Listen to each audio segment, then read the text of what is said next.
Liniment presents Gangbusters. At war, marching against the underworld.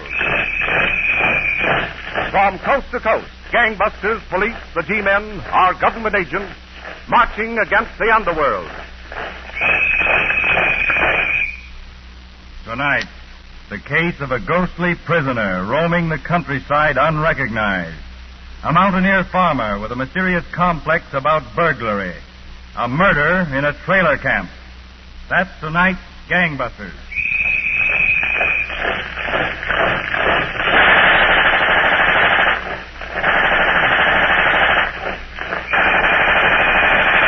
Now picture our setting as a special office turned over to gangbusters by Commissioner Louis J. Valentine of the New York City Police for a proxy interview between Colonel H. Norman Schwarzkopf, United States Army, and Edgar Sims, Chief of Police, Alexandria, Virginia. Colonel Schwarzkopf. Chief Sims, in these times of hidden enemies within our nation, tonight's case is very timely. It is, Colonel Schwarzkopf, and tonight's case is a very exciting one. You make it sound very unusual, Colonel. It is, Frank, about an unusually vicious criminal. Well, Colonel, I don't want to seem to step over into your department, but I know a criminal who in his way is just as undesirable. I'm talking about muscular distress, and anyone who has felt that insidious sudden ache or pain knows just what I mean.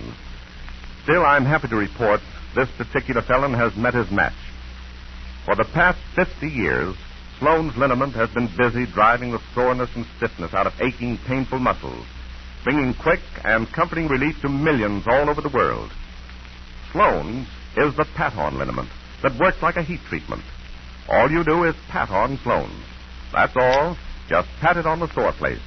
And then like a heat treatment, that gentle warmth seems to get right at that knot of trouble in your stiff neck or sore back. If you happen a bottle of Sloan's on your medicine shelf right now, be sure to ask your druggist for Sloan's liniment when you're doing your shopping tomorrow. All right, Colonel Schwarzkopf. Well, Chief Sims, at what point do you intend to start tonight's case? August 21st, 1938, at 7:15 that morning, in an outlying section of McCreary County in the Kentucky hills, Mrs. Godfrey was struggling with a dog in a farmyard. Now, hold still. Open your mouth, Tiger, like a good dog. Lie still there now. Here, Tiger. Open your mouth. Howdy, Mrs. Godfrey. Oh. What's the trouble?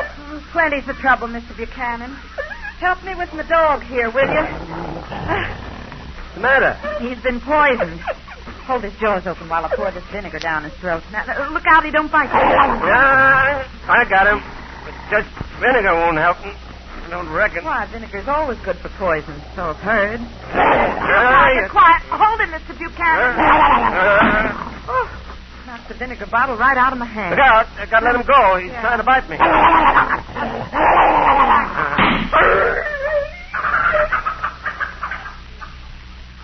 I never thought you had it in you to shoot even a dog, Mr. Buchanan. I'm sorry, Mrs. Godfrey, but he was in such pain he'd have bitten both of us. Poor Tiger. I guess we should have shot him ourselves when we first found him like this. How long ago was that? Half an hour ago, just before Mr. Godfrey left. Where'd Mr. Godfrey go? Sheriff. Somebody poisoned Tiger and then robbed the house while we was asleep. That's right funny. What? I got my trailer parked over at the tourist camp in Pulaski County. Well, what about it? Well, just before I left the trailer camp, I heard 3 farmhouses over there were robbed last night. And in every case, the dogs were poisoned. Well, we'll see what the sheriff has to say. Oh, I suppose, Mr. Buchanan, you've brought the wicker seat and willow basket I ordered last spring. Yeah. I've got those things already woven for you, Mrs. Godfrey. They're right in the car, and I'll get them for you. Attention, all Southeast Kentucky sheriffs and police. 8 houses burglarized last night while occupants were asleep. Watchdogs poisoned before each robbery.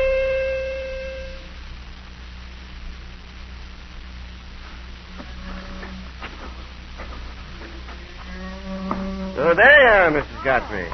Milking the cows yourself tonight, huh? Mr. Buchanan, you're quite a stranger. You didn't stop by on your way north this spring. No, I didn't, Mrs. Godfrey. This year I got some wonderful new baskets to sell. Oh? I wove every one of them myself. Mr. Godfrey home? No. Seems like Mr. Godfrey's never home when you call, Mr. Buchanan. Matter. I'm worried. Well, Mr. Godfrey does go away from home a heap more than he used to. He ain't been the same since that time we got robbed last year. How do you mean, ma'am?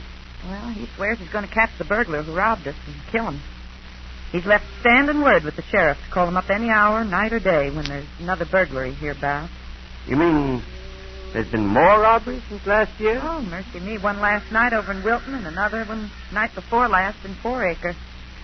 Mr. Godfrey says there'll be another one tonight, too. Another tonight? Mm.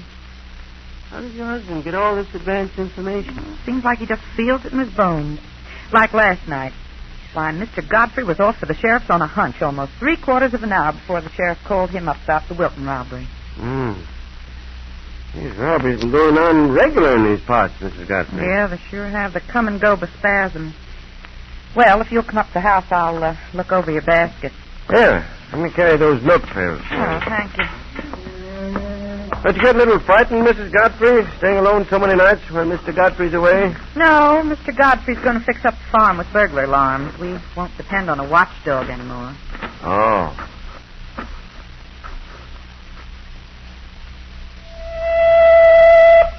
Attention.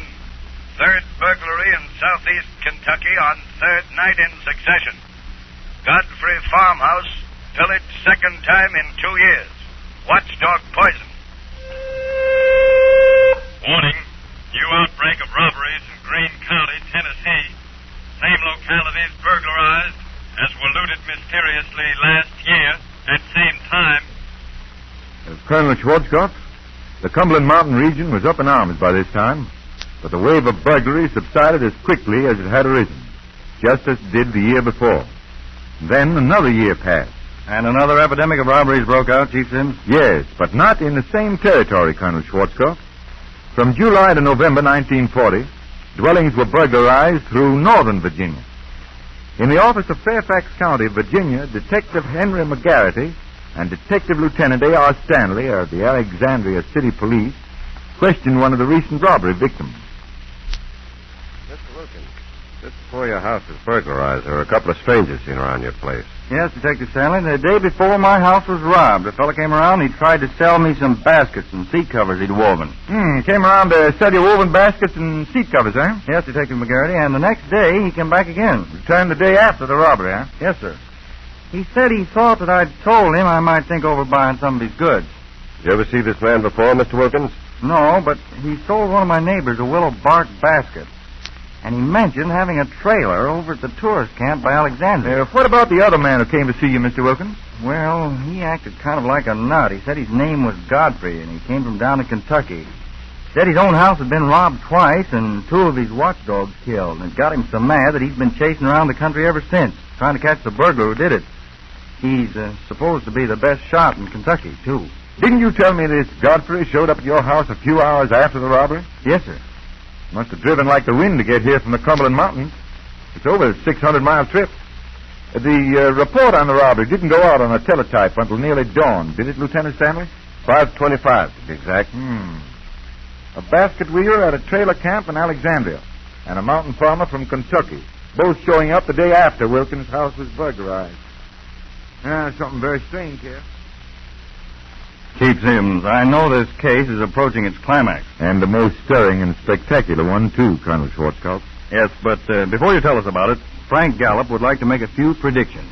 Well, predicting the future isn't as difficult as it sounds, Colonel Schwarzkopf. For instance, I can predict right now that hundreds of thousands of people are going to be plagued by muscular aches and pains during the next 6 or 7 months. How do I know? Because that time of year is known as liniment time, when folks everywhere count on Sloan's to avoid needless discomfort caused by simple muscular distress. Most of them are already prepared, with a full bottle of Sloan's liniment ready and waiting on the medicine shelf for the first twinge of pain. Now, for those of you who are not ready, I have this friendly tip. Get a bottle of Sloan's at your favorite drugstore as soon as possible. Muscular aches and pains, as you know only too well, strike suddenly, without warning. Overexertion on your job, a slight accident, or overexposure to blustery wind and rain often results in stiff, sore muscles that make your life miserable. When you have a bottle of dependable Sloan's liniment handy, though, you can expect quick and comforting relief in just about a jiffy. Sloan's, you know, is the pat-on liniment. That's all you do, just pat it on the sore place. And like a heat treatment, Sloan's goes right to work, helping to loosen and relax those tight muscles.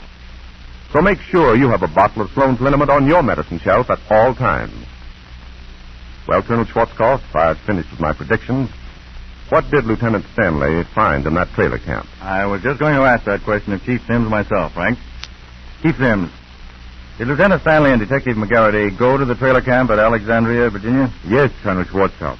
But the basket weaver, Buchanan, whom they were looking for, had left. The other campers told the investigators Buchanan had set off with his trailer for the Cumberland Gap.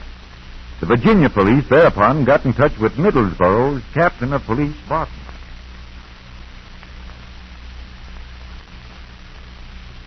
Wallace, Deputy Kane. Yes, Captain Barton? Want me, Captain Barton? Yes, here's a flash from the Virginia police. They want us to pick up Clyde Buchanan for questioning. His trailer's parked at the trailer camp just outside of Middlesbrough here. Why, I've known Clyde Buchanan all my life, Captain Barton. Why do you suppose the Virginia police want Buchanan for questioning? Well, I'm puzzled. Clyde Buchanan's a fine man. But we'd better go out to the trailer camp and see him.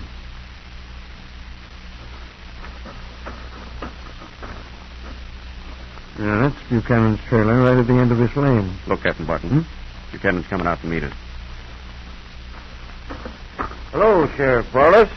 Captain Barton. Lieutenant. What brings you gents out here? Well, Clyde, to tell you the truth, we've come to see you. Me? What for?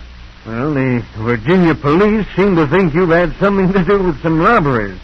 You don't mean you're arresting me? That's the most... There's some kind of mistake here. All right, I'll go with you and straighten it out. Just wait till I get a hat and coat. Just a minute, Clyde. You got a gun on you? I always carry a gun. You know that. Driving nights and stopping in lonely places sometimes like I do. Well, you'd better give us the gun, Buchanan. Sure. I'll give you the gun, all right. You shot the sheriff. Stop! Halt, Buchanan! You stop, Captain. Where you are. I'm shooting you too, Deputy. Not if I get you first. You're crazy trying to shoot it out with me, Deputy. I shot the gun right out of your hand. Now I'm finishing the job. Oh, no. Your gun's empty. The sheriff's safe. Hold him! Get Buchanan! There he goes! Into those starboards! Out of the fire! Look out! That sheriff Wallace is about him! Look out! Come back here, Hey!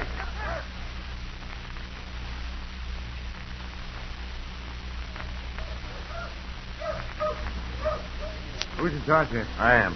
I'm County Attorney Fred Miller. And I'm Detective McGarrity from Fairfax County, Virginia.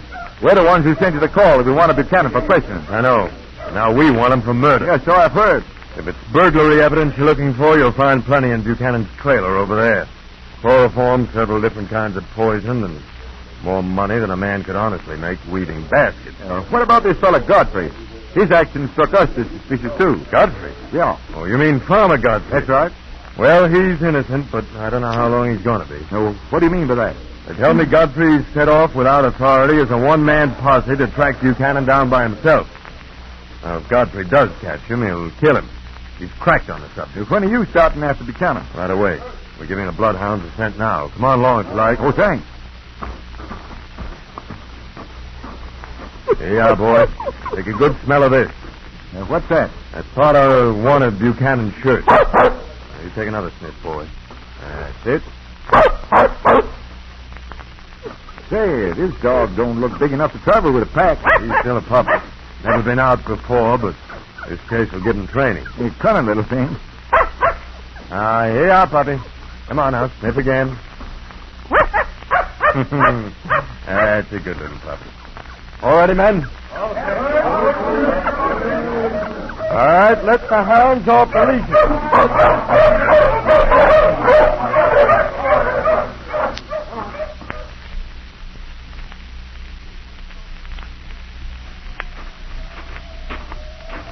That's funny, Miller. The hounds led us right up this mountain trail. Now they're running around in circles again. They've lost the scent, McGarity. Buchanan knows his mountains and his dogs. He's crossed his high and dry railroad bed so the wind would carry off his scent. Well, Say, where's the little fella? Little fella? Yeah, the puppy. By George, you're right. Where is he? Hip up. Here, Tiny. Come on, Tiny. Go get him, boys. Go find your little pal. Here, Tiny. Come on, pup. Look, there goes one of the hounds down that ravine. After him, boys. Go get him. They picked up Buchanan's trail again, I guess. They picked up something fresh, but they don't act as though they were on Buchanan's trail. Come on. Right. Hey, men, follow us.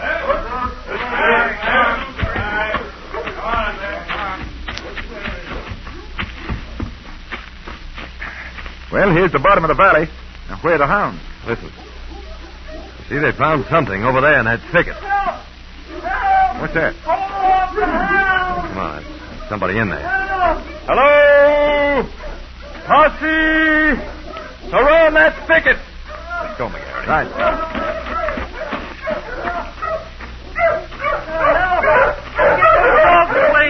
Go on your dogs off, mister. All right, down, boys, down, quiet.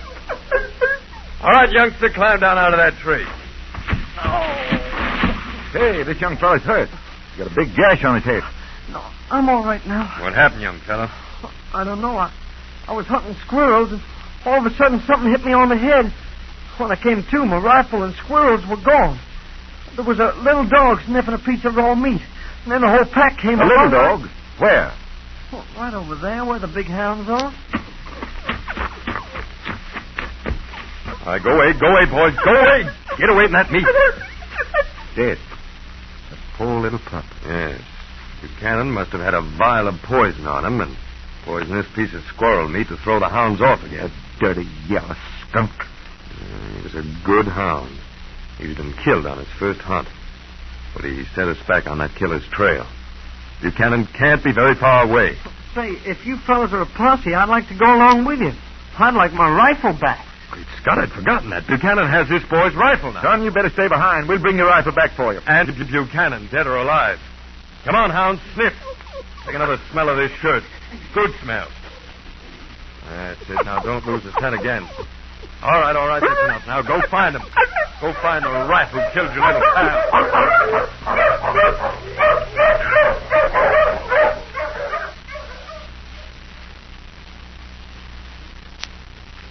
Well, that's where Buchanan went, all right, McGarity. Dogs lost the trail again at the foot of this cliff. That means that Buchanan must have climbed up the cliff. But he never could reach the top, Miller. No, he's most likely in that cave halfway up or a crevice above it. We'll just wait till the rest of the posse have taken their position. Down out of there, Buchanan. You don't, I'll go up and get you. Who's that? That wasn't one of our posse. It's Farmer Godfrey back of that rock. Godfrey? Yes. You got to stop him from committing murder. Hey, Godfrey, keep out of this. I'll keep out of nothing. I'm going to get that killer Buchanan. You'll have to go over there and stop him. Yeah, but you'll expose yourself to Buchanan if you do. Buchanan's held his fire so far, that's a chance I'll have to take. You stay here and keep that cave covered. Right. You're a fool, Attorney Miller. Buchanan might have picked you off crawling over here like that. You look here, Godfrey. Buchanan's saving his fire till it means something. It's more than you've been doing. I'll shoot it out Buchanan any day. I'll stand in the open and let him stay in that cave and still knock the finger off his trigger when I see his gun flash. He's robbed my home twice, and he's a killer.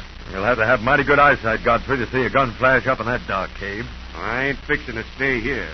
I'm going up after Buchanan right now. You move 1 foot beyond this rock, and I'll shoot you. Why, that snake in the grass Buchanan robbed my house twice, poisoned 2 of my dogs. And you'll shoot me if I go after him. What kind of law is that? It's law and order, Godfrey. You can't take the law into your own hands. That's my duty. Well, what are you planning to do? I'm going to make a dash for that boulder up ahead. I'm going up after Buchanan myself. Well, all right. I'll hold my fire. But if Buchanan gets you, I won't hold off any longer. All right, that's a promise, Godfrey. Wish me luck.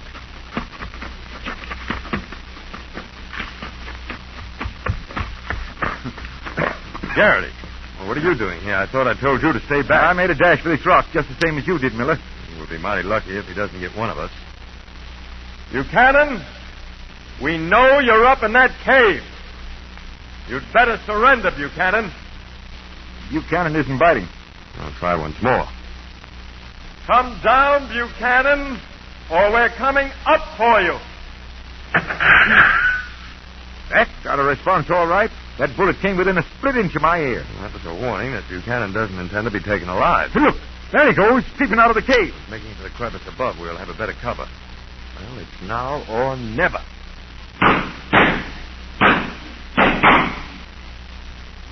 You got him, Miller. Yes, You got him. yes, he's falling, and he'll land right here at our feet.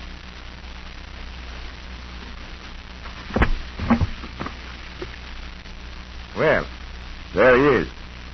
Don't look much like a killer now. That's the end of Buchanan. And the end of the mystery of poisoned dogs and burglaries in Kentucky. Colonel Schwarzkopf, the final revelation that widely respected Clyde Buchanan had been the secret scourge of 3 states was a shock to the countryside. I can understand that, Chief Sims. He was a man who really led a double life. Colonel Schwarzkopf, this may surprise you, but Sloan's liniment leads a double life, too. Men and women with tough jobs now keep a bottle of Sloan's in their lockers at plants and factories, as well as on the medicine shelves at home. You see, Sloan's is so easy to use that all you need are a few minutes at lunchtime or during a rest period. With Sloan's, there's no need for hard, painful massaging. All you have to do is tap Sloan's liniment on, and then relax for a while. And as you do, Sloan's penetrating warmth goes to work like a heat treatment. While almost no time at all, Sloan's helps you find quick and comforting relief. Don't let the suffering caused by simple muscular aches and pains slow you down. Let Sloan's help you maintain the top speed all America is aiming for. The top speed America needs in every job. Your job. Protect yourself from the stiffness and soreness that so frequently follows accident, overexertion, or overexposure to bad weather.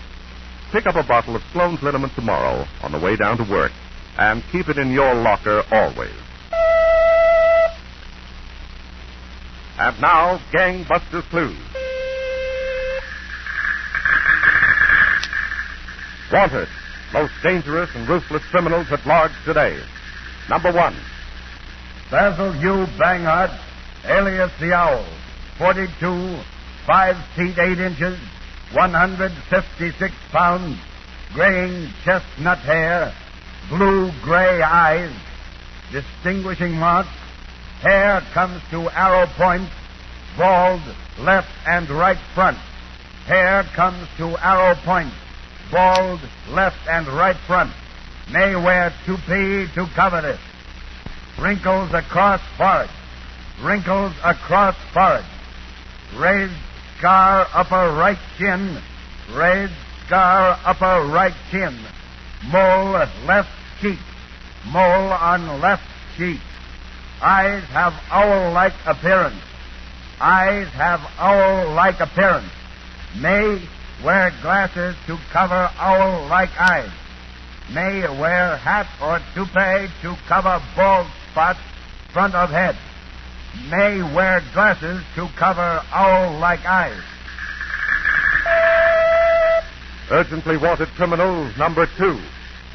Roger Toohey, 44, 5 feet 5 3/4 inches, 139 pounds, graying chestnut hair, blue eyes, distinguishing marks, hawk-like nose turned to left, hawk-like nose turned to left, mole below right side of nose, mole below right side of nose, prominent lump left side of neck, prominent lump left side of neck, lower lip turns under, lower lip turns under, amputated right thumb tip,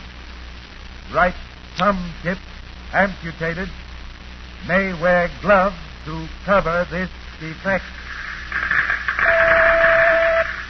Urgently wanted criminal, number 3. Matthew Nelson, 40, 5 feet 10 3/4 inches, 149 pounds, chestnut hair, scar right forehead, deep set grayish blue eyes, protruding chin. Repeating, scar right forehead, deep-set grayish blue eyes, protruding chin. Urgently wanted criminal number 4. James O'Connor, 36, 5 feet 5 3/4 inches, 157 pounds, dark wavy hair, yellow-gray eyes, gunshot wound just above left elbow, left arm stiffened. Repeating, left arm stiffened from effects of gunshot wound above elbow. Urgently wanted criminal number 5. William Stewart, 45, 6 feet 1/2 inch, 179 pounds, dark graying hair, long straight nose, greenish gray eyes, round receding chin, has upper plate of false teeth, lower bridge of false teeth, mole, upper left part of head, scar, tip left index finger. Repeating, upper plate of false teeth, lower bridge of false teeth, mole, upper left part of head, scar, tip left index finger. Urgently wanted criminal number 6. Sinclair McInerney, 31, 5 feet 9 1/2 inches, 159 pounds, wavy brown hair, short nose, yellow slate eyes, face pink bonnet, face heavy brows, scar base of left thumb, scar base of left thumb. These subjects wanted for recent escape, Statesville Penitentiary, Joliet, Illinois. Governor, State of Illinois, has offered reward $1,000 for information leading to apprehension or delivery each these men to Statesville Penitentiary. Warning, these men reported armed and extremely dangerous. These men armed and extremely dangerous.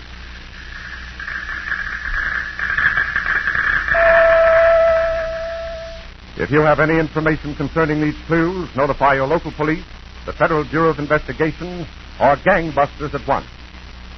And now, here's what Philip H. Lord has planned for next week. Gangbusters friends, next week for Sloan's Liniment, the startling case of the Wolverine, the slinking terror of the Northland who stole out of the giant forest to strike with snarling savagery, midnight vigil in a deserted railroad station, and the eerie voice that came over the telephone, the paper napkin that led to the lonely snowbound cabin, then the race between the thundering express train and the police on a handcar in a desperate attempt to capture the Wolverine. That's next week's Sloan's Liniment presentation of Gangbusters.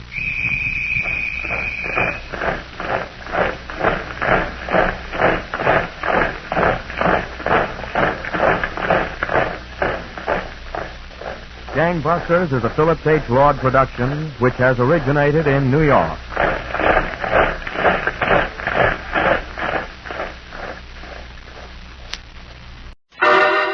Personal notice, Danger's my stock and trade. If the job's too tough for you to handle, you got a job for me, George Valentine. Write full details.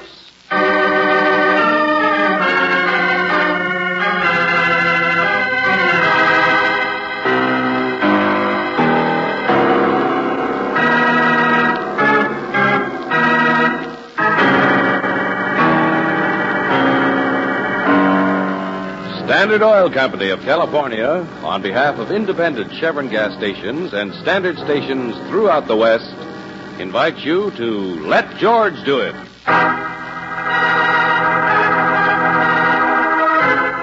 Follow that train, another adventure of George Valentine.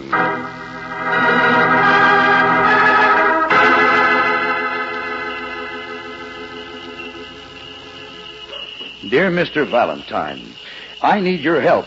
There are some things that I want most desperately.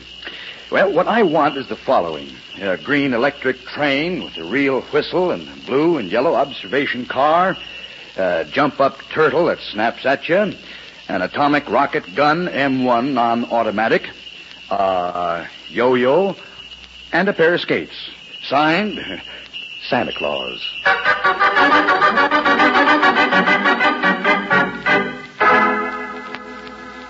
Santa Claus. Oh, now, wait a minute. What kind of a That's gag? the way the letter is signed, George. I suppose it's postmarked North Pole. Uh-huh. What? Well, I mean, the letter is. Inside, it's engraved with a picture of the North Pole and...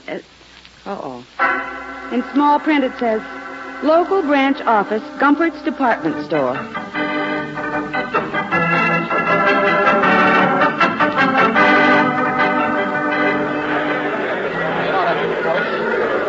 George, where are you? Oh, I'm right here, Brooksy. Oh, those shoppers. There must be millions of Yeah, them. hang on to me now. Oh, watch the umbrella, lady. Oh, come on. Let's get out of here, Angel. It was nothing but a gag, the whole thing. Letter from Santa Claus. Publicity stunt, Oh, maybe. that's my foot you're walking on, Bud. Okay, Buster, but get those packages out of my... Hey! Riley! Well, hello, Miss Brooks. Merry Christmas. Why are you here, Lieutenant, buying stockings for your wife? Handkerchiefs this year. No, it's the policeman's charity down at the orphanage. Say, you coming? Yeah, I guess so. Oh, some of the stuff turned over to us was broken. Got to get a new motor on this thing, see? You mean people give toys for charity that aren't any good? Well, I grant you this item was, well, you see, me and some of the boys were playing with it down at the office, and it broke. Hey, wait a minute. Electric train motor, isn't it? Yeah, and it's got the slickest blue and yellow observation car you ever saw. It's still on my desk. Sergeant Del Valle is fixing the wheel. Yeah, let me see the rest of that package. Huh? This Hey, wait a stuff minute, all you messed comes around together, things. How should I Hey, know? who sent it? Oh, it's just a box of new presents, that's all. Somebody just dumped it off at headquarters. It's nice stuff. George, the electric train. Huh? Jump-up thing that's dressed like a turtle. Yeah. Atomic rocket gun, yo-yo, and a pair of skates. Yes, Angel, exactly the present Santa Claus wants. Exactly the things in the letter.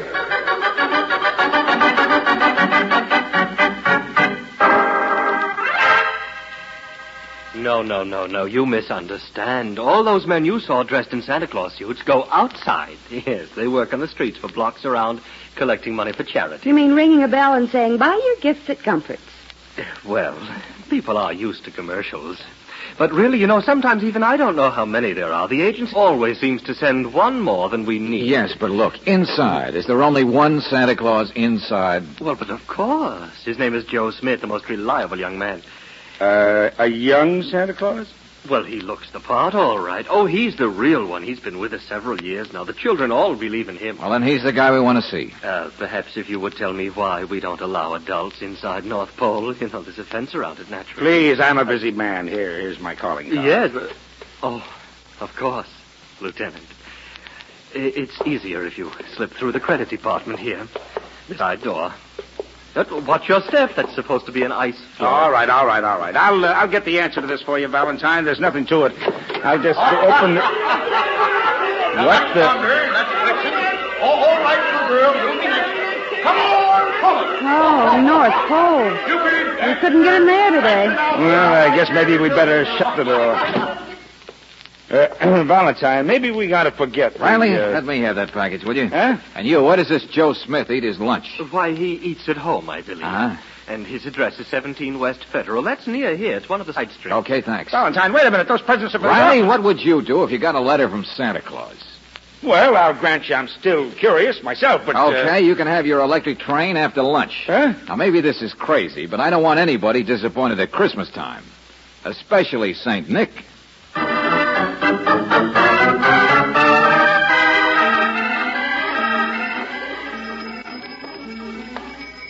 Buy your gifts at Gumpert's. Merry Christmas. 17 West. There it is, George, across the street. Yeah, the brownstone, huh? Boarding house, maybe. Hey, look at the signs in the window. You want a job? I'll find it. Let Louis place you. One-armed employment agency. Seasonal employment is specialty. George, maybe it's the place that hires all the Santa Clauses. Yeah, maybe. Only the guy said that's where Joe Smith lives. So, let's get across here, Angel. All right. It's all right, I got the package. Buy your gifts at... Hey, look out for the taxi. Jump, Angel. Holy. Oh, boy, was that close. Yeah. Well, thanks for the warning, Santa. Buy your gifts. Darling, look, the driver stopped. Why don't you watch where you jaywalk, Mac? Now, look, Buster, you might watch where you drive for a change. Oh, yeah, I seen you stargazing at the sun. Maybe it'll help you to get bumped once or twice. Vice versa, Buster. I can oblige you. Yeah, you and who else? Show him, boy. George, look out!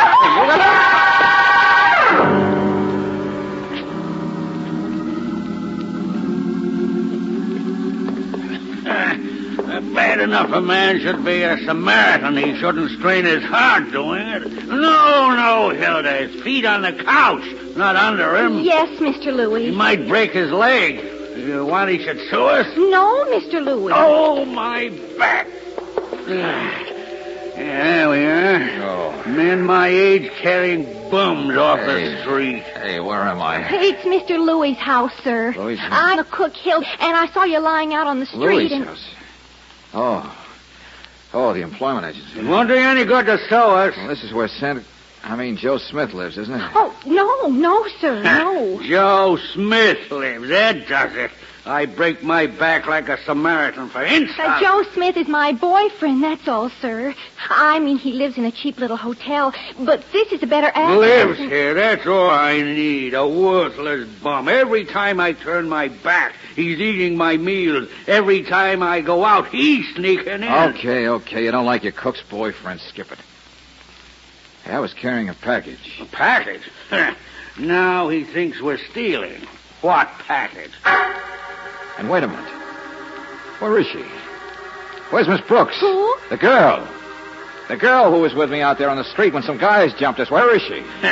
You pick up a bum, what happens? How should we know? Here's a guy on the street, Hilda says. He's all alone. What girl?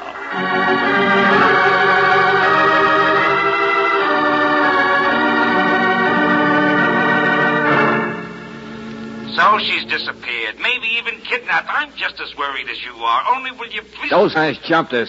She's not maybe kidnapped, Riley. I've got every man on the force searching for her. What else can I do? Now, look, if you could only remember... I don't know what they look like. Just a taxi driver. Some guys that happened too fast. Wait, what about that Santa Claus you said saved you from getting run over? No, he was way across the street. Oh, yeah? Well, listen, I had a man check the people on the street, and he says there wasn't any Santa Claus there at all on the street. Okay, it's a riddle. I don't care. All I want is to find Brooksy. Valentine, will you please let us do the job we can do best? Will you please stay with that electric train and... Riley, you can take that electric train, and you know what you... Look, get smart, will you? It was stolen from you, that's why you're attacked. Only listen. Were the wires made of platinum? Was there a crown jewel in the headlight smuggled up on the yo-yo? No, me and the boys took every one of those toys apart down here at the office. They were just toys, that's all, toys, worth no more than $50. Okay, well, you figure it. Okay, Riley. Gee, Mr. Valentine, I know how you feel. Me and Joe love each other so much, only we can't get married. He only works part-time, driving fruit trucks in the summer and being Santa in the winter. Mr. Louis won't pay me enough to support both of us. It's no fun being apart. Hilda, let's talk about something else, huh? The only times I see him when the boss is out. But gee, if a person thought you would never see the other person again. Hilda, would you please answer the door? That might be Joe. Coast clear, honey? Uh-huh. Oh, Hilda, baby. Merry Christmas. Joe, show your whiskers. All right. Break it up. I'm George Valentine. Oh, well, how are you, Mr. Valentine? Say, isn't this a swell day, though? Yeah, sure. Now, you're the one who wrote me that letter. Why? Huh? Why did you write it? Santa Claus wants presents. What's the gag? Find those special toys you listed. Oh, it's no gag. They were stolen. Stolen? From the North Pole, I mean, yesterday. Go on. Well, it all started yesterday, Mr. Valentine. A guy I used to know once bumped into me on my way to work. Mo Dickerson. He asked me could he take my place today as Santa Claus and wear my stuff. What, Joe? No, take it easy, honey. Of course, I said no. I thought it was just a rib. Until last night, I saw some of my toys were missing. And then I get a phone call saying unless I let Mo do what he asked, those toys wouldn't be returned. What's so important about that?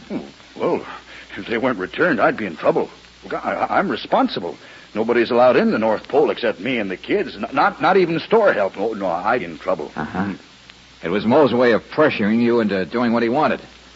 Only I wonder why he wanted to play Santa. Hey, Joe, if people can't get in there, how did he steal the toy? Gosh, I don't know. I don't know any of those things. I got the kids to think about, Mr. Valentine, and I wanted you to figure out... You don't know where Mo lives either, do you? No, I'm sorry. He's a skinny guy with a sort of a nosy voice, brown hair, a mole on his ear. Wait a minute. Eyebrows go up, little scar on his cheek? Yeah, that's right. He drives a taxi sometimes. Say, do you know him? Sure, I met that guy, and I'd like to meet him again. When was this changeover of his supposed to take place? Today, after lunch. Okay, you're going to make that changeover, Joe. Only with me.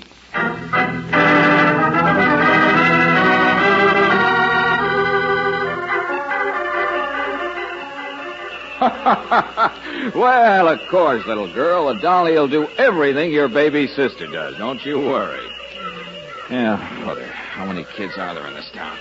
All right, Sonny, all right. You're next. Don't push there. Well, now, there's a fine little fella. Up on my knee, that's it. Now, let's see. You wrote me a letter up at the real North Pole. I remember that. But you know how those elves can mix up a man's desk. I brought you one. Hey, what's that, Sonny? You'll have to speak louder so Santa can hear what you... Letter. I brought it. Here. Hey, let's see your face, kid. Oh, no, you don't. You got your mail. So long, suckers. Hey, wait a minute. Well, I'll be. Dear Santa Claus, you still got your chance to play ball, but open your mouth 1 inch wider and you'll find yourself stuffed up a chimney with a stocking around your neck.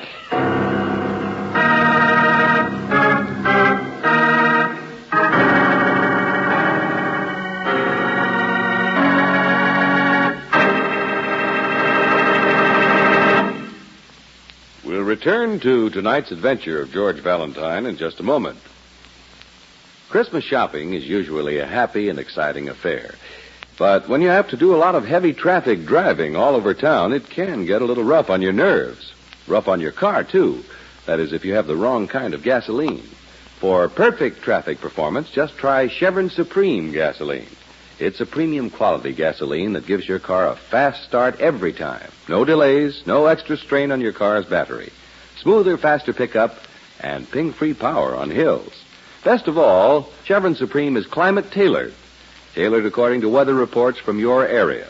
That's why this gasoline gets the best out of your car in any season, in each different altitude and temperature zone of the West, wherever you drive. In fact, you can't buy a better gasoline for today's high-compression engines. So why not try a tank full of Chevron Supreme tomorrow? Ask for it at standard stations and at independent Chevron gas stations, where they say and mean we take better care of your car.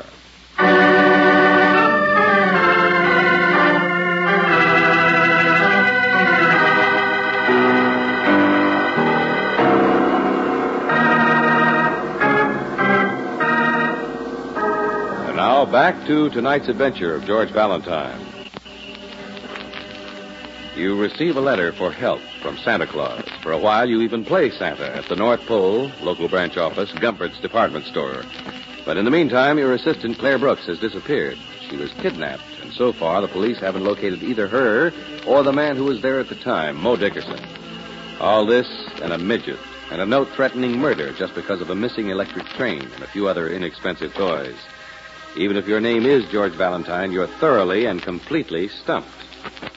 But I don't know whose writing it is, Mr. Valentine. Well, it's addressed to you, isn't it, Joe? It says Santa Claus. And the midget couldn't have known it was Valentine under that makeup. Hey, you jiggle the mirror. Burglar alarms, fire alarms, sewer pipes, wires.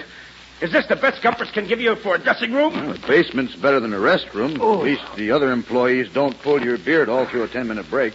Runner. Now, look, Joe, all I want to know Mr. Valentine, of course the note was meant for me. Oh, would you give me those boots and the bell over there? If there's any danger in being Santa Claus, I'll take it. Oh, thanks. I'm not afraid of those guys. But what guys? I tell you, I don't know. Now, listen, fat boy, somebody's in danger. Oh, Mr. Valentine, I'm sorry about her. I do wish I could help. I know how I'd feel if Hilda were. Oh, save the sympathy. Now, that note said, open your mouth 1 inch wider and you'll find yourself stuffed up a chimney. Okay, let's have that inch. No. I mean, I told you what I can about Mo Dickerson. I did. Joe, it's about you. That's what you're not telling.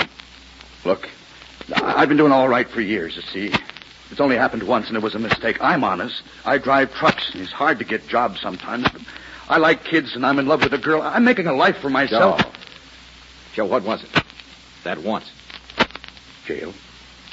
That's why I'm always so afraid of anything questionable happening again. Jail for what, Joe? Stealing. That's it. That's all there is to tell. Uh-huh. I hope the kids don't pummel you like they did me. I don't mind. I like the job. Valentine, wait a minute. Where are you going? To catch a thief who could have stolen an electric train. A small thief, Riley. A midget.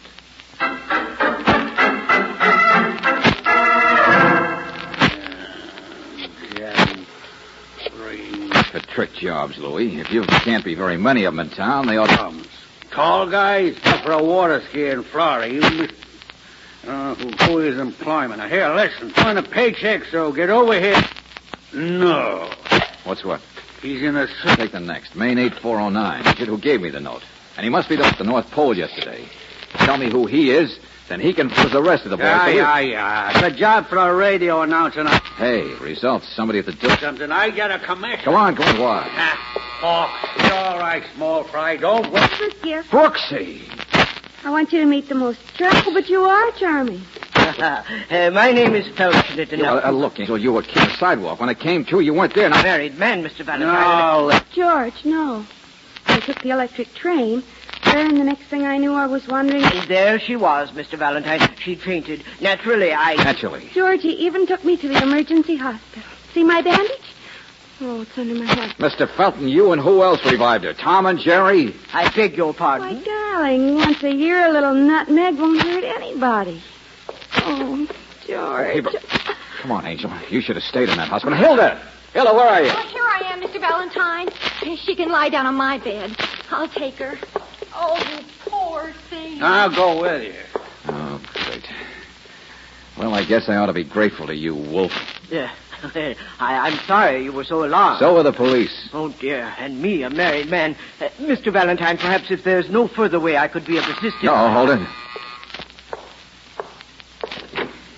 Hey, is this the place phoned about a... Hello, sucker. Let go of me.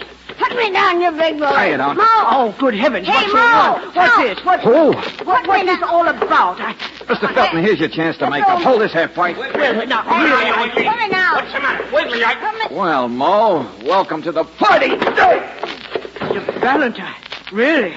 Oh, stop kicking me, will you? Yeah, things happen pretty fast, Mr. Felton. I guess you can put the little man down now. He's not going anyplace. What's the meaning of all this? What is it? Shoplifting, I figure. The big guy here used the little guy to try and pressure a Santa Claus.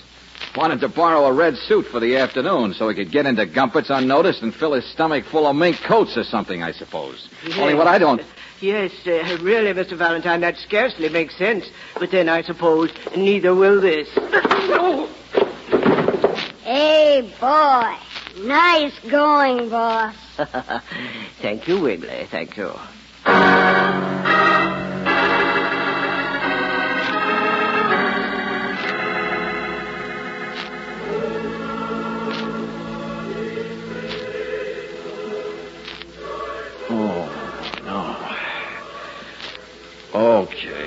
Okay, so I am a sucker. What are you going to do about it, Mr. Felton? Yes, and why do you need me? I should be cooking supper or be upstairs with Miss Brooks. Oh, stop sniveling, Hilda. They're not going to hurt us. Bombs, that's all. Of course, no one will be hurt. No, we don't hurt people. Ha ha. Ha ha. Quite a convention you got on your hands, Felton. 7:53, boss. Plenty of time, Mo. Relax, Wiggly. Listen to the music. Yeah, you're a big wheel, Felton. That's where I went wrong, figuring it was just shoplifting, isn't it? Just shoplifting would scarcely make sense with all the effort you guys put out over that electric train. I assumed you'd come to your senses, Valentine. Naturally, I had to detain you. I could fix it so he loses those senses again, boss. Don't be so anxious, Mo. But you did want to play Santa Claus. And you keep watching the clock. Something's slated for tonight, isn't it? Sure, that's it. At closing time, the guy playing Santa Claus would go down to the basement to take off his makeup. He'd be there late. And the burglar alarm wires are down there. Boss, he talks too much. Buy your gifts at Gumpert's. That place must take in close to $100,000 a day this time of year and can't bank till next morning. Well, you've got a big organization, all right. The man inside the basement blocks the alarm system. The rest of the team goes to work. It's robbery. Big-time organized robbery. I know it. Bums, that's all they are. Oh, shut up, Louie. You're in it yourself. What's that? Yeah, you guys sit around acting like you don't know each other. Well, who hires people? Who knew about that basement dressing room? And why do you think I wanted you to phone midgets today? It was to see if the right midget would take orders from you, Louie, and he did. He came running. And the crackpot way you and Felton picked Miss Brooks and me up after Mo and the boys slugged us. Mr. Louie, no. Oh, no, Mr. Louie, Shall no. I kick him in the shins for you, boss? Turn that blasted radio off. Mo, you and Wiggly run down to Fred's garage. Pick up a car. Get back here fast. Sure, Louie? Yeah, Louie. Now, cool off, Louie. You've got a bad heart. There's no need. Louie, Smooey, shut up. All day you've been botching. I have not. Just a bit of bad luck. Picking that Dame Brooks off the sidewalk. But the boys had hit her too hard. They'd hurt her head. It only seemed decent to... well, she didn't know what happened, Louie, and you yourself brought in Valentine. Samaritans, bums, you and dumb Hilda. I didn't know, Mr. Louie. I just saw him lying there. I didn't know you were a criminal. You didn't know nothing. You never do, but you do now. Too much. Yeah, and so do I. Now, you listen, Buster. I finally figured out the electric train, why it's important. It starts out on the North Pole. It was stolen from there. So smart. Only instead of dumping it in an ash can, Felton, you go soft-headed and put it in a charity box, where a cop can get hold of it and play around with it in his office, can give it to me. Yeah, now I know why it's so important, why you had to have the boys slug me to get it back again. The world is full of bums. Fingerprints. Sure, fingerprints. There's nobody can resist playing with an electric train. Go ahead and make noises while you can. Now, wait a minute, Louie. Of course I'm going to kill him. So I work with bums. So a big-time robbery gets botched up. I get rid of him, I can still pull it. So I ain't got the burglar alarms fixed. I can still There's a blue and yellow observation car, Buster. What? You've got that electric train back, all right, but there's a blue and yellow observation car still on my friend Lieutenant Riley's desk. I've already told him to check it. Every big baby in your gang has probably had his mitts on it. Well, a complete fingerprint roundup is going to make your robbery a little risky, isn't it? It might even make killing me a little risky, too. He's right, Louie. They'd know who to look for afterwards. You see? It's not practical anymore. Shut up, you sissy! What? You botched it up, Samaritan. Playing with toys, turning soft. All of a sudden afraid to take a bum for a ride. Oh, I am not a sissy. But for gosh sakes, don't you realize... well, it's Christmas. Yeah, and that's Riley. You might as well face it, Louie. You'll have to buy your gifts at Gumpert's. Get away from that phone, Valentine. Hilda, stop twisting that handkerchief and answer it. Yes, sir. My prints ain't on file, Valentine, and they ain't on no toys either. Not me. Just say Louie ain't here, Hilda. Just that. Yes, sir. Hello? I'm sorry, but Mr. Louie isn't here. Christmas. All right, Scrooge. It looks like it's your party. Yeah, there's your boys out there. It's an awful black car. Stand still, Falcon. You too, Hilda. In case you got any Rose Bowl tickets you want to get rid of, Valentine. Oh, shut up. Let them in. Let's get going. All right, Mo, come on. Merry Christmas, baby. Merry... Joe! What are you talking? Get him, Joe!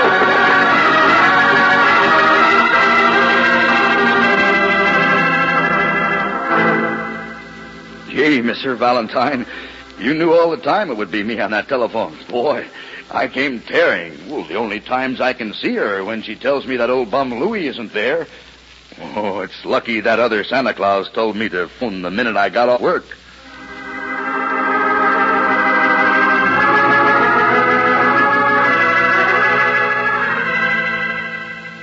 George.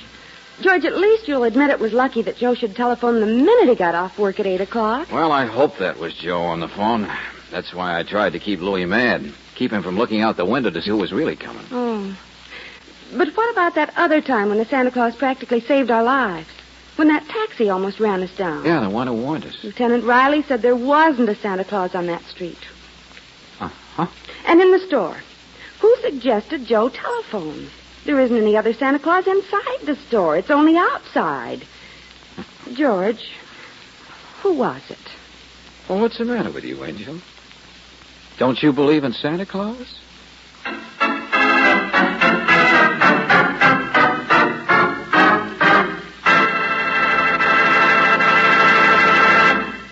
It won't be long now before we celebrate the holiday that is probably everybody's favorite. Stockings will be hung, old Kris Kringle will be stopping on every rooftop, and on Christmas Day there will be happy family gatherings. So right now we want to wish you the happiest and brightest Christmas season you've ever known.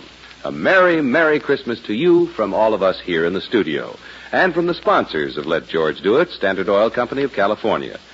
Incidentally, this is the 4th Christmas season we've been on the air with you. And once again, independent Chevron dealers and Standard Stations personnel also want to sing out to you, Merry Christmas. Have a happy week, a happy holiday, and we'll be seeing you next Monday night. Tonight's adventure of George Valentine has been brought to you by Standard Oil Company of California on behalf of independent Chevron gas stations and Standard stations throughout the West. Robert Bailey is starred as George. Let George Do It is written by David Victor and Jackson Gillis. Virginia Gregg appeared as Brooksy, Wally Mayer as Lieutenant Riley. Larry Dobkin was heard as the executive, John Daner as Joe, Herb Butterfield as Louie, Virginia Eiler as Hilda, Junius Matthews as Felton, and Tony Morris as the Midget. The music was composed and presented by Eddie Dunstetter. Your announcer, John Heaston. Listen again next week, same time, same station, to Let George Do It. This is the Mutual Don Lee Broadcasting System.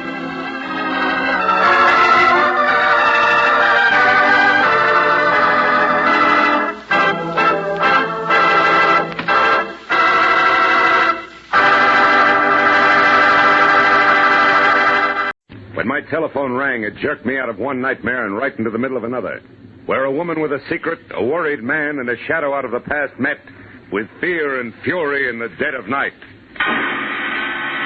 From the pen of Raymond Chandler, outstanding author of crime fiction, comes his most famous character as CBS presents The Adventures of Philip Marlowe.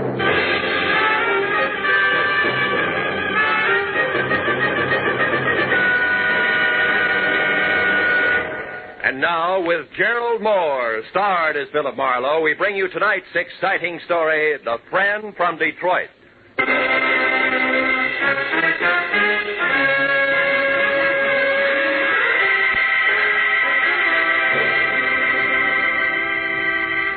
was a wood nymph dressed in nothing but a veil of dewdrops. She was pirouetting from one huge bluebell to another on gossamer wings. And with every turn, she smiled and came closer.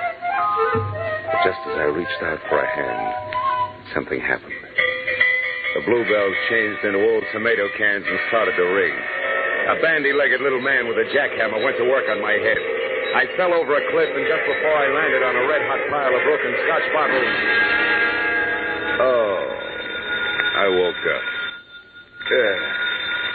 But the jackhammer didn't stop. I switched on the light and looked at my watch. It was 1 in the a.m., and the phone on my bed table was screaming for an answer. Hello? Marlowe, this is Dave. Betty's gone. She's in trouble. You gotta help me, Marlowe. You gotta come over to my apartment Wait a minute. Who is this? Dave Pryor. I run the coffee joint in the corner. You know me. Yeah, sure, Dave. I remember. What's the matter? My wife, Betty, she's gone. You gotta help me. Dave, it's 1 o'clock in the morning. I'm in bed. Besides, you know I don't monkey with family quarrels. It's not like that, Phil. Believe me, I'm scared for her. Phil, please, come over to the apartment. 2000 Beechwood right away. It's a matter of life. Okay, I'll be there in 10 minutes.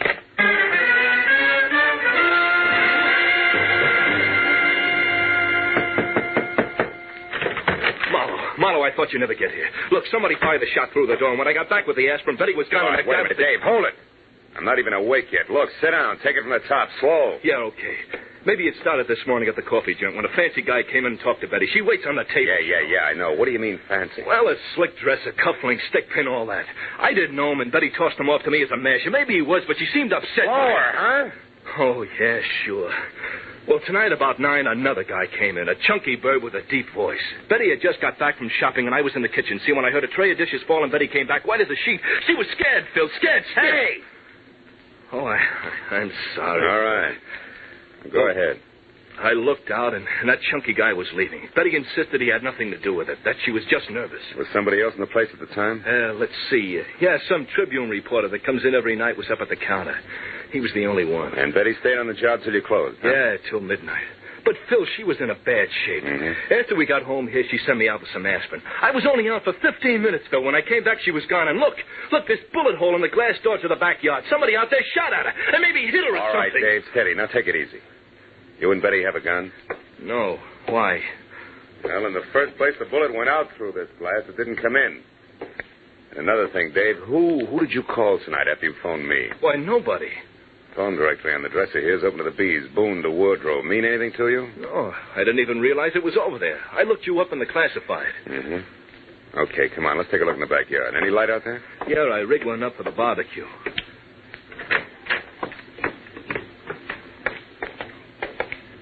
Look, Marlowe, there Dave, must take be it something easy. you... Now, we'll straighten this out, believe me. Let's see. Line of sight seems to run somewhere between the barbecue and the gate. No footprints, though. Maybe. Marlowe. Marlowe, here by the tree. It's a hat.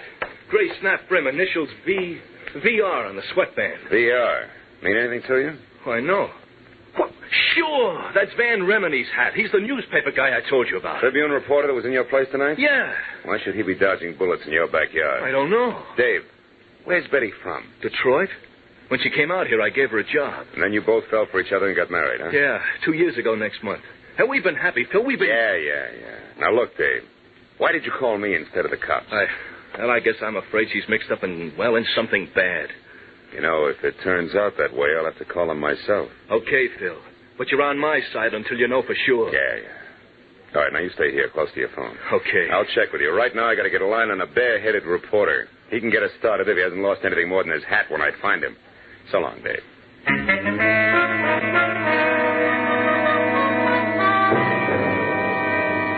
A reporter's hat, 2 strangers, and a bullet hole somehow added up to the fast fate of a hard-working kid named Betty, whose husband's only claim to fame was selling the best cup of coffee in town.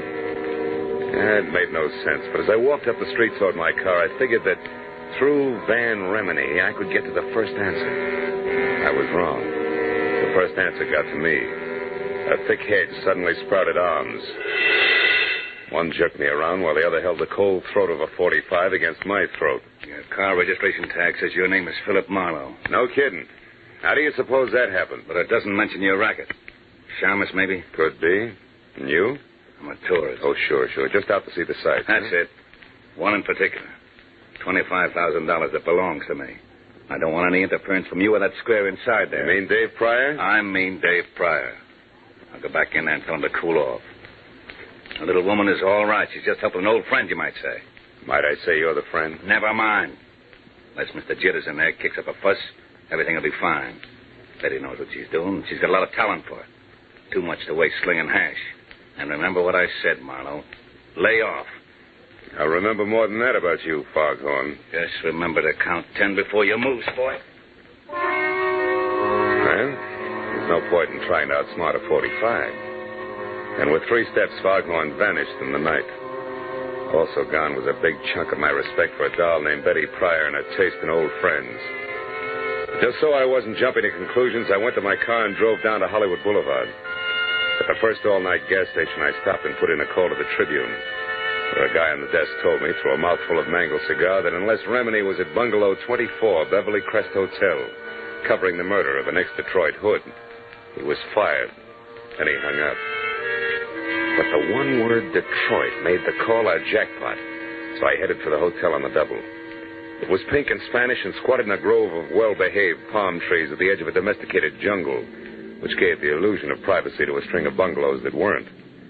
But number 24 had all the privacy of a glass-faced cutaway beehive when I pulled up in the middle of 2 squad cars and an ambulance and went inside. Sprawled on the floor in front of a desk was a very well-dressed Exhibit A, complete with cufflinks and stickpin, and presiding as usual was Detective Lieutenant Ibarra, who didn't see me until I walked up beside him. What are you doing here, Marlowe? I can smell blood clear across town. What's the story, Barra? The name is Spec Willard, a gambler from Detroit. Retired out here to California a few years back to play horses and women.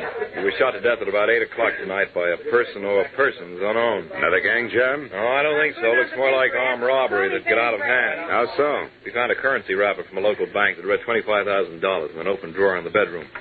And one of the bellhops saw a woman, unidentified so far, run out of here about the time the coroner says that Willard was shot. A woman? Yeah. That fits because he was known to be quite a nightclubber and general playboy. You wouldn't happen to know something about this woman, would you, Marlowe? Me? Certainly not.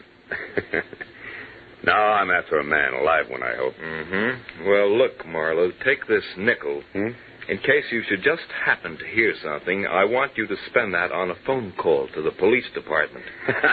Now, who is it you're looking for? A Tribune reporter named Van Remini, you know him? Unfortunately, that's him over there, the sticky-fingered one by the window, swiping that book of matches just now, the one without a hat. Oh, yeah, I know. Thanks, Lieutenant. I'll see you. Hey, Remini, can I talk to you a minute? Yeah, sure. What's on your mind? I'm Philip Marlowe, private detective.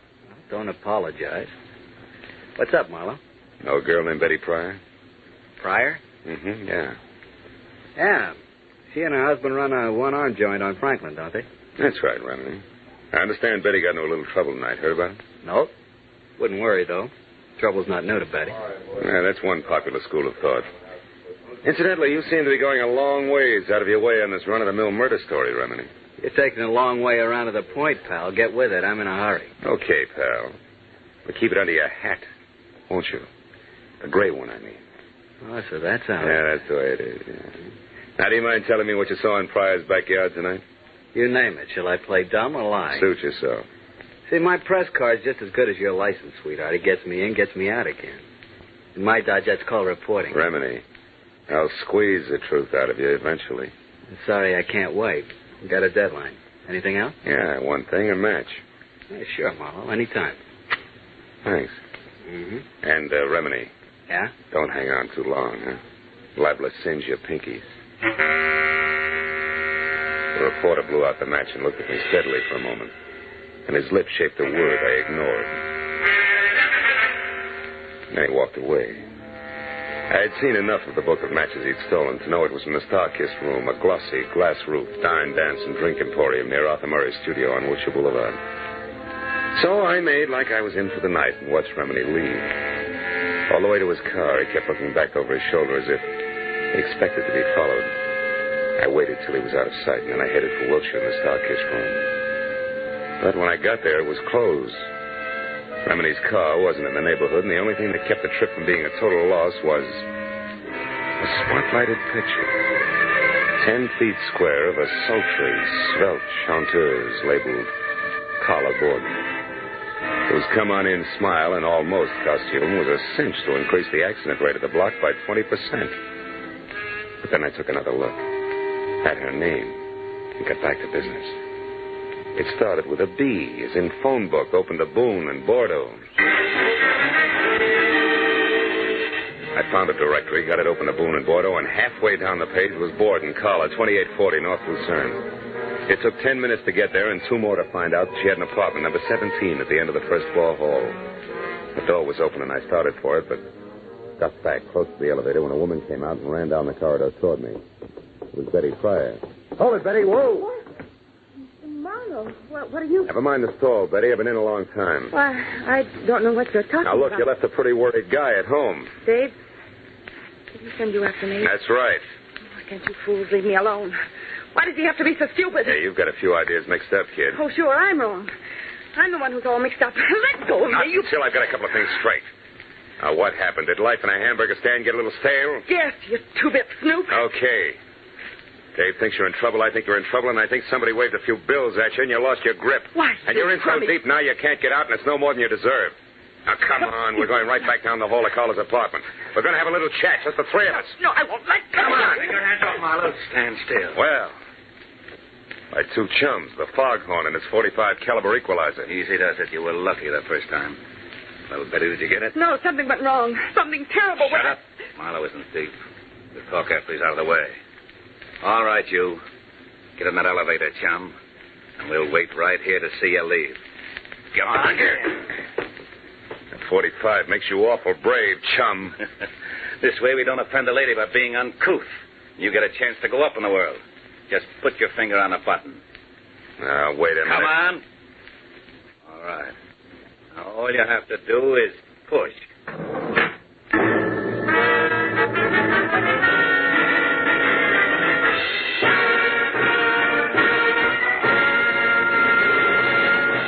In just a moment, we will return to the second act of The Adventures of Philip Marlowe. But first, the most famous neighbors in radio, the Ronald Colemans, will pay Jack Benny a visit again tomorrow as CBS's Great Sunday Night gets underway with another star-studded group of famous entertainers. Amos and Andy, Lum and Abner, Eve Arden as the gay schoolmistress, our Miss Brooks, and Helen Hayes as a hillbilly. These are only 4 more of the 10 great entertainments which will come your way tomorrow night. Go visiting with the Colemans on all of these same stations on The Jack Benny Show and hear the rest of CBS's Great Sunday Night 10 as they come one by one over most of these stations. And now, with our star, Gerald Moore, we return to the second act of Philip Marlowe and tonight's story, The Friend from Detroit.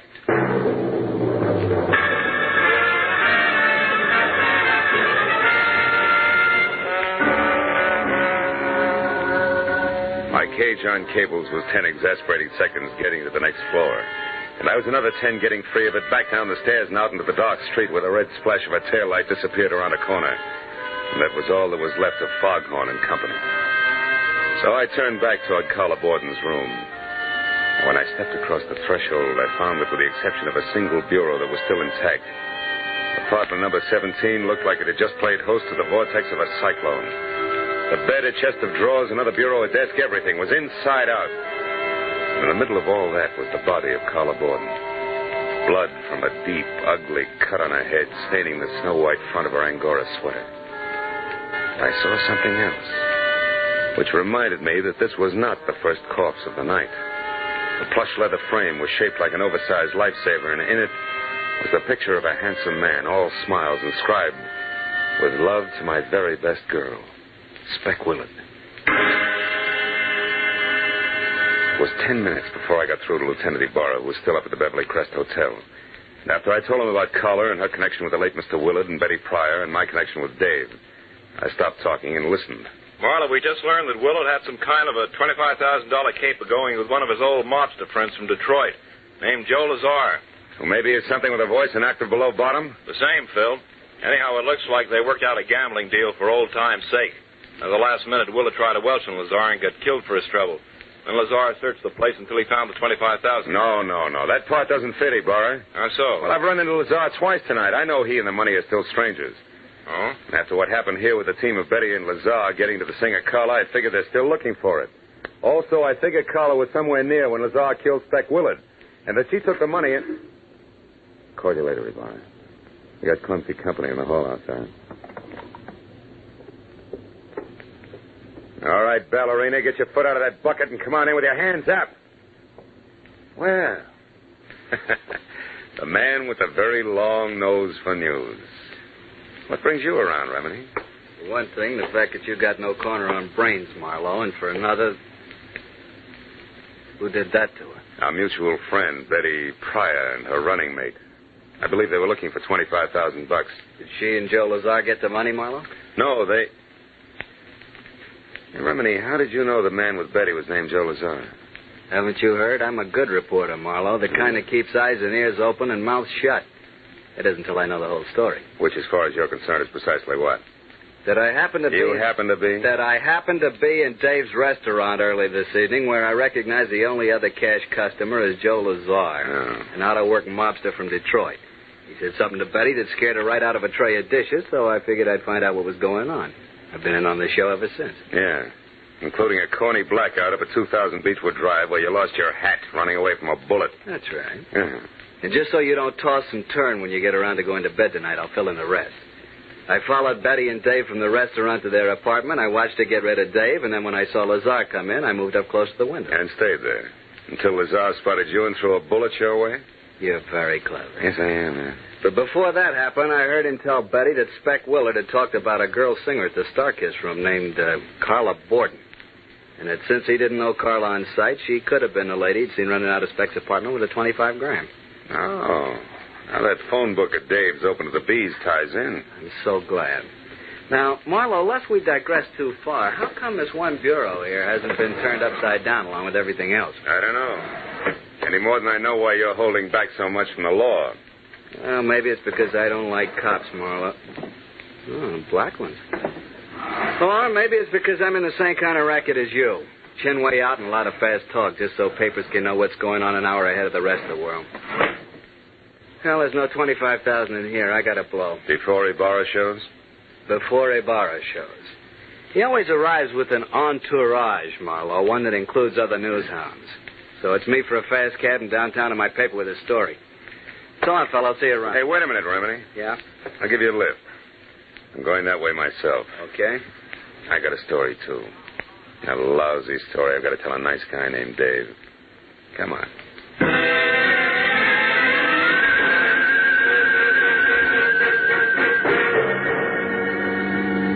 All the time we drove, Remini half-faced me and smoked one cigarette after another while he rattled on about Joe Lazar. The great story he had and a lot of other things I didn't hear because from here to there. I was busy trying to find the right words with which to tell Dave Pryor that his wife was no good. So when we were about halfway to Beechwood Drive and Remini, who was pushing close to his deadline, decided to get out and phone his story in from a drugstore, I was glad. So long, Marlowe. A second after that, I knew I was kidding myself. Because even with just silence for company, I was still no place with the right words. 10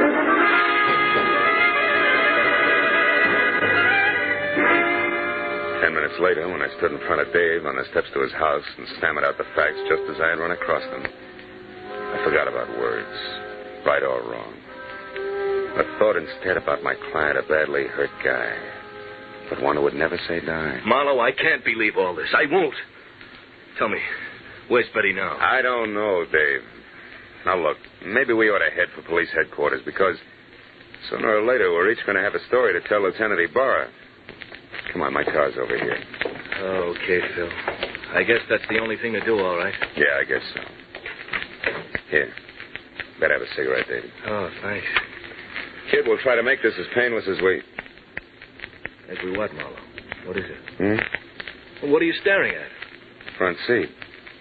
But I don't see anything, Phil. What is it? What are you staring Dave. Shut up. Give me a minute, will you? Yeah. Yeah, sure. Come on, Dave. Pile in. But why, Marlowe? Where are we going? Darkest room to play a long shot. Slapped my foot down hard on the accelerator and kept it that way right through a string of I didn't care what color traffic lights until 5 minutes later when we screeched to a stop, away from the side entrance to the Starkiss room. I left Dave in the front seat, piled out fast, and ran a dozen yards to an abrupt halt. At the sight of something that turned the long shot I was playing into an odds-on favorite. It was the stage entrance door, open a couple of inches, and in front of that, and unconscious on the hard sidewalk where it had fallen, was the clad in blue form of a private patrolman, his pistol holster conspicuously empty.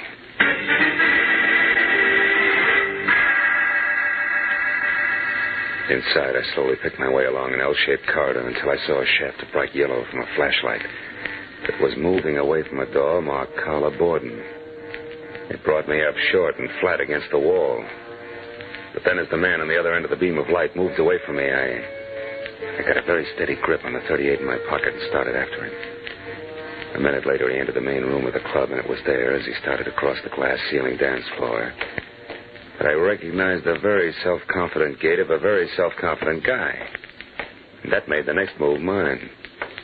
Bar's closed, Remini, and don't move, Buster, or I'll blow your head off. Ah, looks like you're making news this time, good reporter. Or isn't that package in your hand the 25 grand you just found in Carla Borden's dressing room, huh?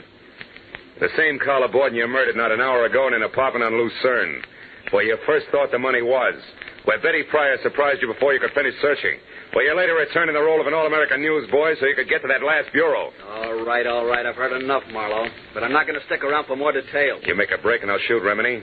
Try it, Eagle. Stop, Remini, stop! Marlowe. Nice shooting, Marlowe. But don't turn around because where I'm standing it's dark, and where you're standing it's light.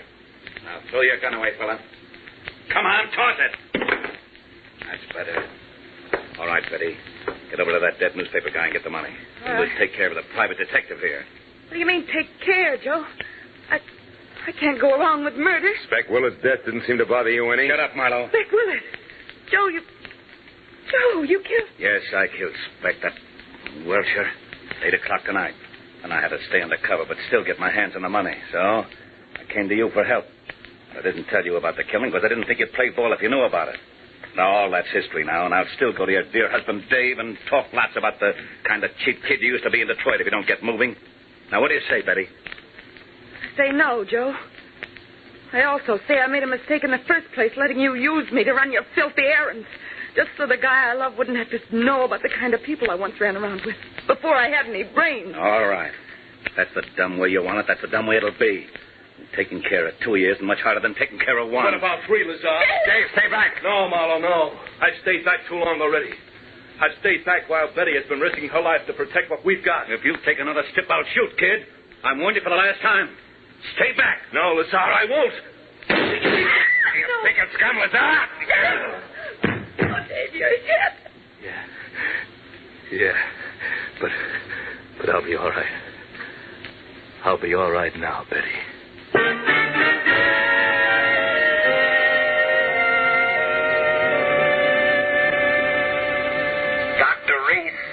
Dr. Reese, please report to surgery. Well, Mrs. Pryor, Dr. Reese, Marlowe, the doctor says Dave's going to be fine in a couple of days. Yeah. Caught one on the shoulder, the other on the hip. He certainly had courage, didn't he? Yeah, and you did all right, too, Betty.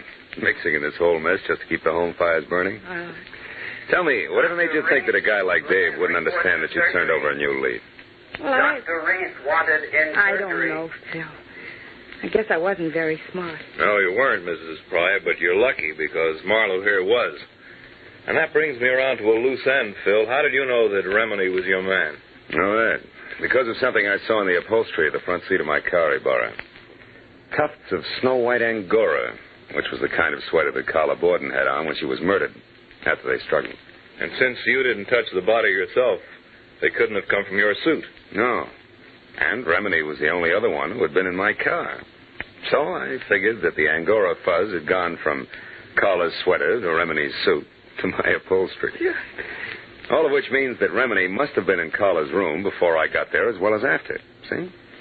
And then once I thought back about his getting out of my car to phone his story in, I realized that when I dropped him near a drugstore, he had also been near the Starkist room. Yes. That's exactly where he'd headed. Mm-hmm. You see, Phil, Joe and I followed both of you from Carla Borden's place because, well, after Joe put you in that elevator and we ran, Joe said we had to return and wait for Remini, who was sure to come back and finish his search. And the whole business because Lazar, after he had murdered Spec Willard, was afraid to publicly go after Carla Borden. And the money he felt was his. Yes. He knew about me and Dave because Spec Willard accidentally dropped into our place this morning. Correction, baby. What? Yesterday morning. Oh. It's now 9 a.m. Oh. And a good time to call quits, huh? Good night, kids.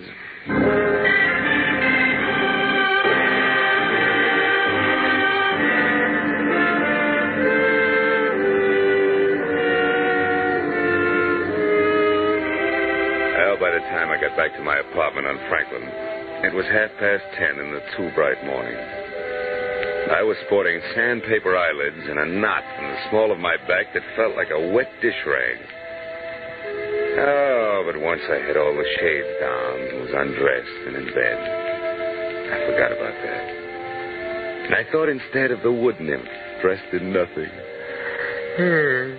What a veil of dewdrops.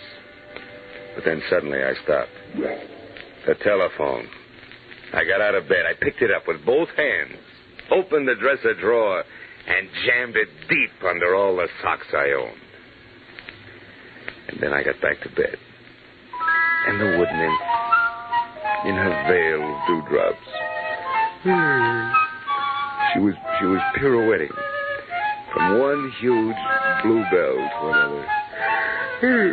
Oh, my. On gossamer wings.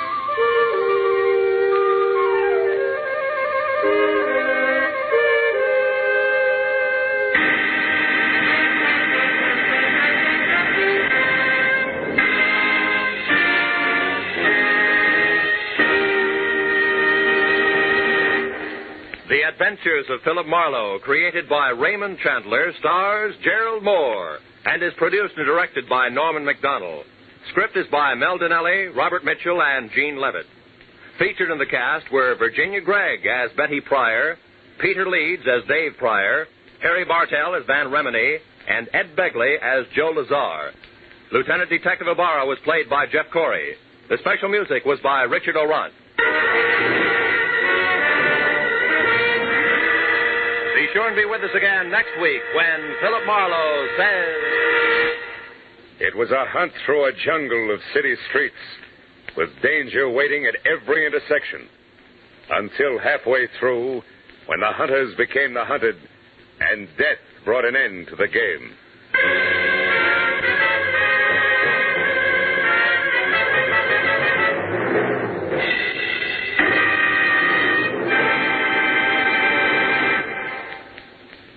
The Colemans visiting Jack Benny, plus Amos and Andy, Eve Arden, and Helen Hayes as a hillbilly.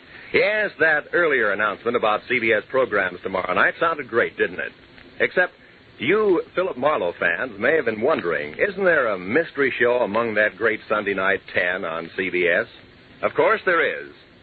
One of the great detectives in the mystery world, Dashiell Hammett's one and only Sam Spade. Sam will be here, hard-hitting, fast-moving as always, tomorrow night on most of the same CBS network stations.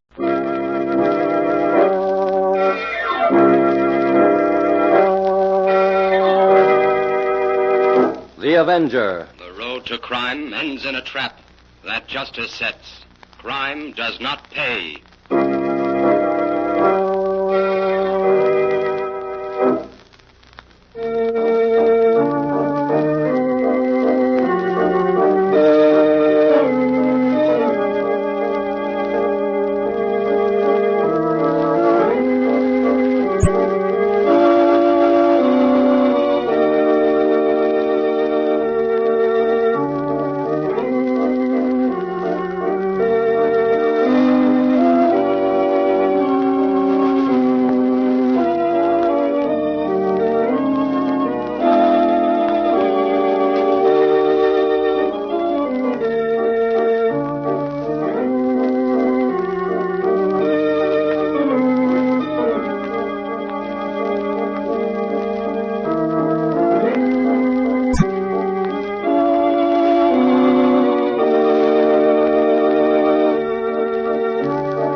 The Avenger, sworn enemy of evil, is actually Jim Brandon, a famous biochemist.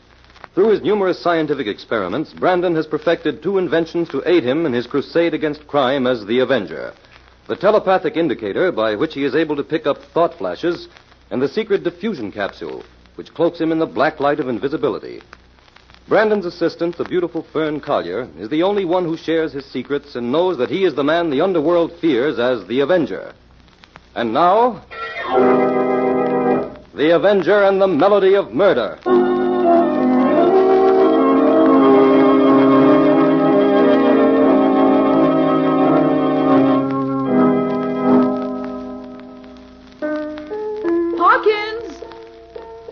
Hawkins! Yes, Mrs. Carlton? Go into the music room and see how much longer that piano tuner is going to take.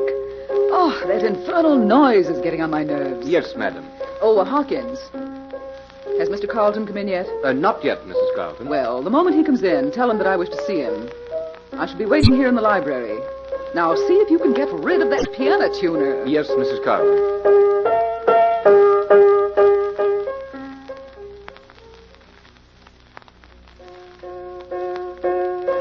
Hawkins told me you wanted to see me, Rena. Oh, yes, George. I'd like to talk to you. Oh, say, who's at that piano? The piano tuner. He should be finished any moment now. Well, I'll close that music room door. That racket's off. No, leave it open, George. There are a lot of valuables in there, and the servants are busy in the back of the house. Well, all right. Well, to get down to business, George. Yes? Were you able to persuade those partners of yours to lend you enough money to see you through? No, Rena. Burlingame and Redford both refused to help me. They're trying to squeeze you out, George. I always knew they would. I told you from the beginning that they were just using you. Well, what are you going to do? Well, I won't let them get away with this, Rena. You know, I've put everything we had into that firm. But where in the world are you going to get the money to cover up your end of the losses? There's only one way. I hate to ask you to do it, Rena, but... Well, you'll just have to sell your jewels. My jewels? Rena, it's No. our only chance to salvage No, anything. George. I will not let you have those jewels. Why, they're all I have left. I won't allow you to sink them in a bad investment. But I don't think you understand just how desperate this situation is. I understand, all right. I warned you from the beginning about Redford and Burlingame. Why, they're no better than common swindlers. I'm tired of their shady deals and million-dollar schemes. Well, you seemed to like them well enough when the money was rolling in. And now, suddenly, just because they happened to guess wrong on a few investments... few investments that were big enough to ruin us. We can still pull through. If you'll just be sensible, Rena. Let me raise a loan on your jewels, and then... I told you that I won't let you touch those jewels. I've got to have them. If you won't lend them to me, then, Rena, I'm afraid I'll just have to take them.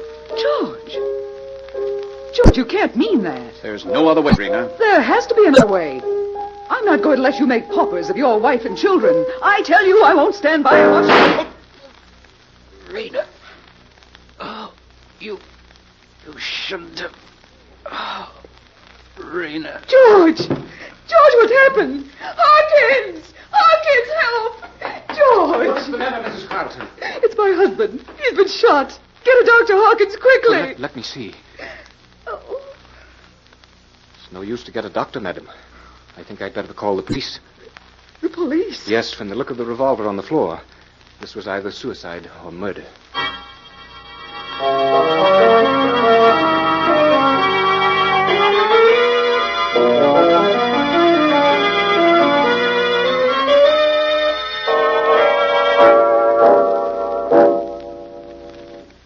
Fern Collier. Dear, it was good of you to come. Mrs. Carlton, I brought a friend of mine to help you. This is Jim Brandon, Mrs. Carlton. Mr. Brandon, I am innocent. But we can never prove it. The gun, everything... Mrs. Carlton, Fern has known you and your family for a long time, and she believes you're innocent. If you are, we'll find a way to prove it. But how? Why, the evidence is all against me, Mr. Brandon. Why, sometimes I sit here in this cell and wonder if I could have fired that gun without knowing or remembering anything about it. Oh, of course you didn't. Suppose you tell Jim exactly what happened and let him handle everything for you. Yes, Mrs. Carlton. Tell me the truth. That is one weapon that is stronger than any kind of evidence. Yes. Well, where shall I begin, Mr. Brandon? First of all, Hawkins, your butler, testified that you and your husband were quarreling just prior to the shooting. Yes. Yes, that's true, Mr. Brandon. We were quarreling violently over money. My husband's firm had made a bad investment. His two partners, Martin Burlingame and Paul Redford, they'd been able to cover their losses. But my husband hadn't been able... In other words, your husband would be forced out of the firm unless he could put up his share of the losses. Yes. Yes, that's right, Mr. Brandon. Now, about the shooting and the gun. Give me the details on that. Well, you see, the truth sounds impossible and stupid. I can't expect you to believe me. We want to believe you, Mrs. Carlton. Tell us what happened. Well, you see, all of a sudden, a shot rang out and George sank to the floor. I ran to him and called for Hawkins, but nothing could be done. My husband was dead. And then Hawkins noticed the gun on the floor. Yes. I can't understand where the gun came from or how. All I know is that suddenly it was there. A set of your fingerprints were on that gun, Mrs. Carlton? Yes, I know. You see, I did a very foolish thing. I picked it up to examine it. I guess I couldn't believe my eyes. Where was Hawkins when you picked up the gun? He says he didn't see you do it. Hawkins was telephoning the police, I think. Oh, Mr. Brandon, I don't know. Everything became so confused. Mrs. Carlton, we might as well face the fact that your fingerprints on that gun are conclusive evidence as far as the police are concerned. I know, Mr. Brandon. Naturally, they believe that single set of prints was made when you fired the gun, not when you picked up the gun to examine it. If only Hawkins had seen me pick up the gun after the shooting. But he didn't. So we only have your word for it. I know. I can't expect them to believe me. But I'm telling you the truth, Mr. Brandon. I swear it. I Oh, swear Mrs. Carlton, please. You've got to be strong so you can help us prove you're innocent. I'm sorry. Of course, Brandon. Mrs. Carlton, think carefully now. Could anyone have been hidden in that room? No. No, Mr. Brandon, I'm certain of that. There was no one there but George and me. The piano tuner was in the next room. The piano tuner? Yes. I remember hearing him drumming on the piano just as the shot was fired. So he couldn't have done it. What happened to that piano tuner? Why, I don't know. Why, I suppose he was frightened by the shot and just left. Well, who was he? I'd like to question him. Oh, I don't know that either, Mr. Brandon. He said that when he arrived that my husband had hired him. George was quite a good musician. Thank you, Mrs. Carlton. That will be all for now. Tell me frankly, Mr. Brandon. Do you believe the story I've just told you? Yes, I believe you, Mrs. Carlton. I've learned that crime is often quite fantastic in its effort to outrun the law. But can you help me, Mr. Brandon? I'll do everything I can. Don't worry, Mrs. Carlton.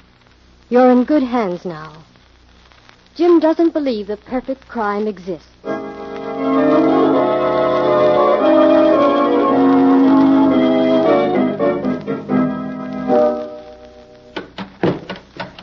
Yes, Mr. Brandon, Carlton's death was a great shock to Mr. Redford and me. Upset our business plans completely. Mr. Burlingame, let's stick to the facts. You and Redford knew Carlton was broke, and you were trying to squeeze him out. His murder made that easy for you. Now, look here, Brandon. What are you trying to do? I'm trying to get at the truth of Carlton's murder. Well, the police are convinced that Mrs. Carlton shot her husband. Not so fast, Burlingame. The state still has to prove that. Mr. Brandon and I think Mrs. Carlton is innocent. Well, Miss Collier, I'm only repeating what the newspapers say. Excuse me. Say, can't you install that news ticker without making so much noise? Okay, I'm almost finished. What did you say that man's installing? The news ticker machine. Redford must have ordered it. I didn't know anything about it until this workman came barging in here with it. Mr. Redford was like his news hot off the wire. Just another of his crazy ideas, Miss Collier. Okay, mister. The machine's ready for use now. Yeah? How do you turn it on? You just turn that control knob on the right. Oh, thank you. When you hear the gong, that means that a big news flash is coming. I'll leave you here to try it out. Well, excuse me a minute, Brandon. I'll turn on this machine and get the news. Since Redford's gone to all this expense, we might as well use the thing. Jim, this interview's a failure. We haven't learned a thing from Burlingame. We haven't finished with him yet, Fern. An important news flash is coming over. Burlingame, get back. There's a bomb in there. Fern, under the desk, quick! Burlingame!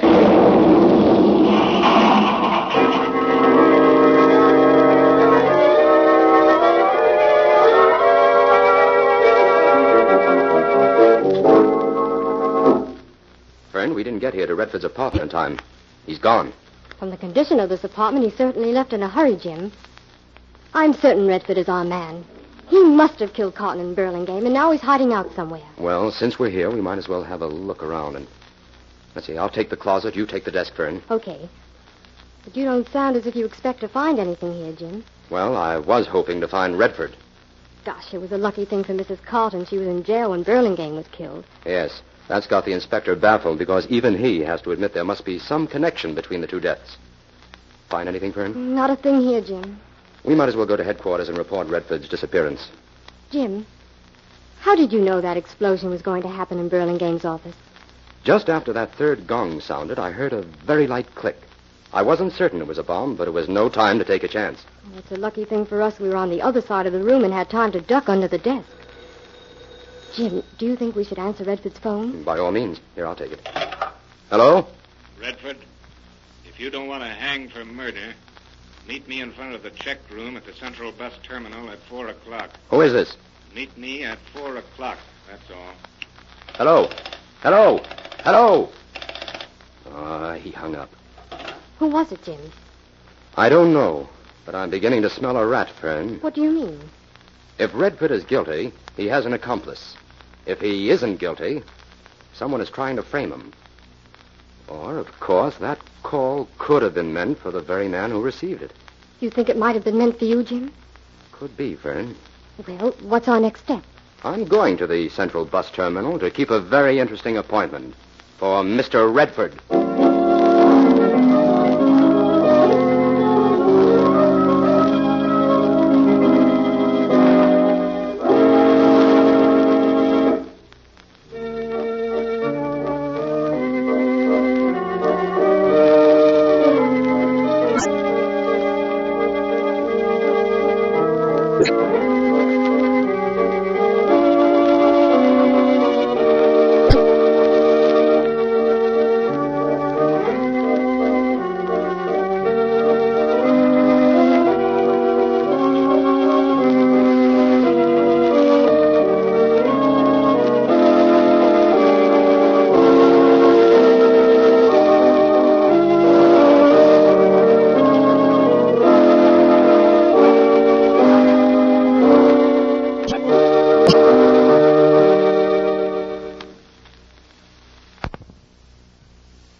And now, back to the Avenger and the Melody of Murder.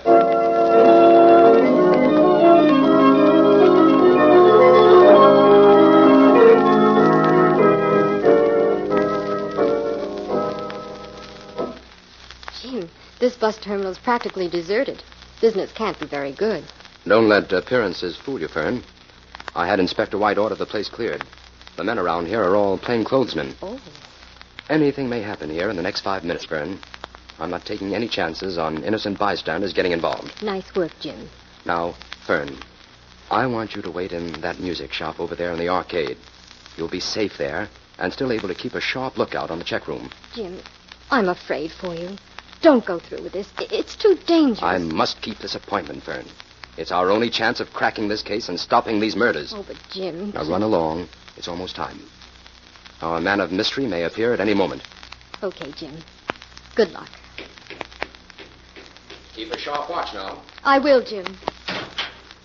Oh, good afternoon, miss. What can I do for you? Why, I'd like to look at one of your record catalogs, please. Oh, certainly. We have all the latest records. I'll be glad to play any of them you like. Thank you. I'll look through the list first. Clerk. Huh? Oh, yes, sir. Did you find what you wanted? Yes, I'd like to listen to this record, this Concerto Penseroso. Of course, sir. I'll play it for you.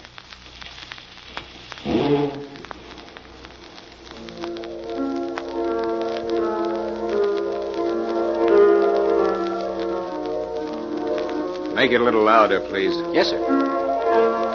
Why, that's the workman who was in Burlingame's office. I'd better call Jim. Jim, come here, quick. Get out of my record. Jim, are you all right? I'm okay, Fern. Hurry, then. There goes our man. He's getting away. Through the arcade, Jim, that way. Well, what happened, miss? Where was that explosion? There in the check room. The whole place is a shambles. I should say so. I better go and see if anyone was hurt.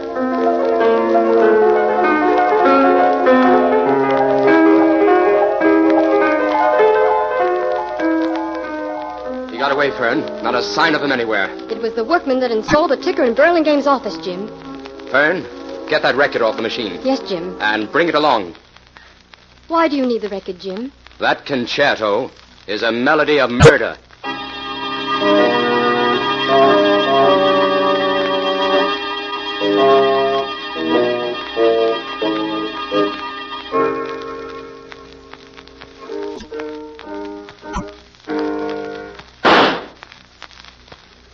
There.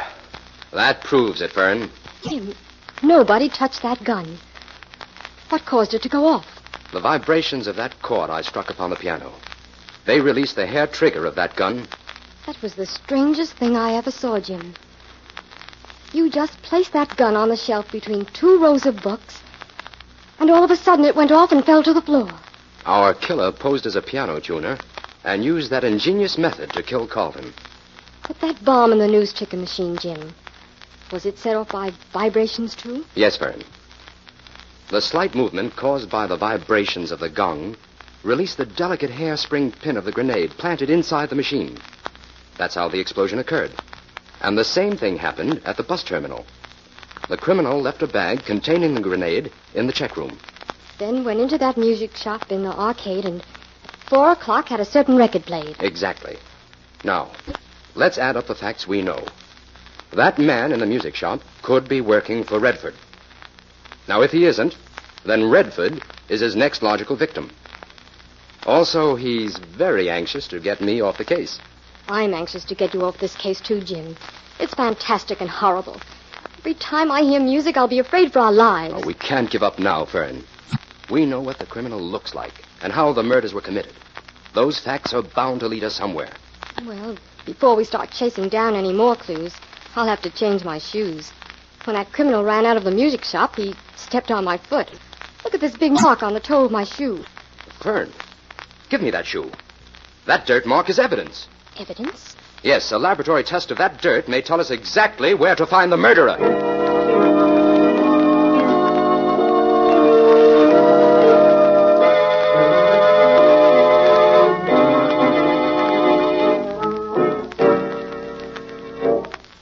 Well, here it is, Fern. This is what I've been looking for. What is it, Jim? Look, in these books Mrs. Carlton turned over to me, there's a record of a farm the firm of Carlton, Burlingame, and Redford bought about 5 years ago. Why is that important, Jim? Because that farm proved to be a very good investment. Shortly after it was purchased, it was found to be rich in bauxite. I still don't get it. That dirt I analyzed from your shoe contained bauxite. Oh? Who owned the farm? Chester Morland. But it seems to me old Morland died about a year ago. Doesn't this put Redford on the spot, Jim? It shows how much he had to gain by the death of his 2 partners. Yes, but it could mean something else entirely. Fern, get your things. We're going for a drive.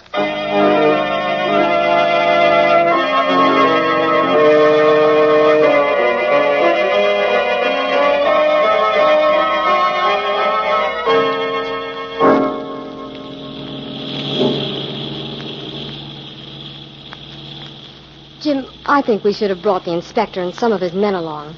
I have a feeling we're going to run into trouble out here. Well, the inspector wasn't at headquarters, Fern. I left word for him to join us in half an hour. Anyway, there's always a chance that this may turn out to be a wild goose chase. Oh, I hope not. Oh, here's the road where we turn in. There. Now, that's the old Morland house up there ahead. It looks deserted, Jim. Yeah, probably hasn't been lived in since Carlton's firm took over the farm. Why are you parking so far away from the house, Jim? Fern, I want you to wait here in the car. Oh, Jim.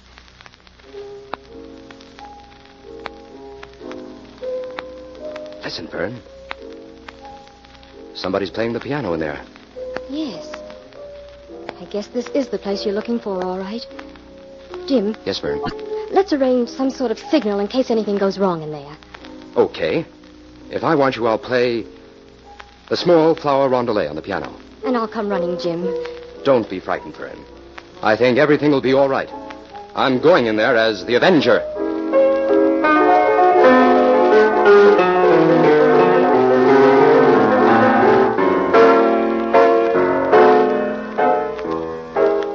Well, Uncle, your day of vengeance is at hand. I, Curtis Moreland, have kept my promise to you, even though you're dead. Uncle, your last enemy dies today. And we'll have our farm back. Carlton, Burlingame, and Redford. They were no match for me, Uncle. I've murdered 2 of them, and Redford dies within the hour. All with my music, Uncle. The music that you taught me.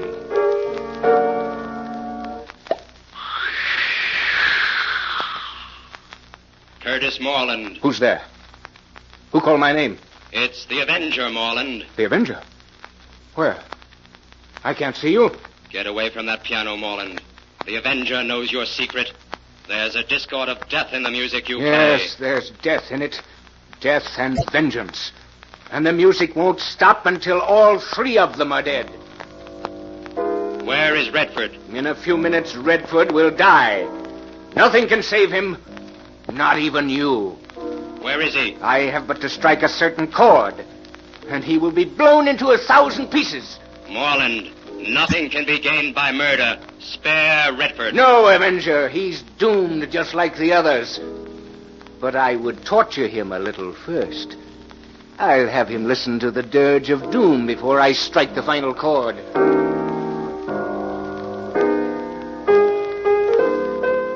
What are you doing, Avenger? Get away from this piano. No hand but mine must touch these keys.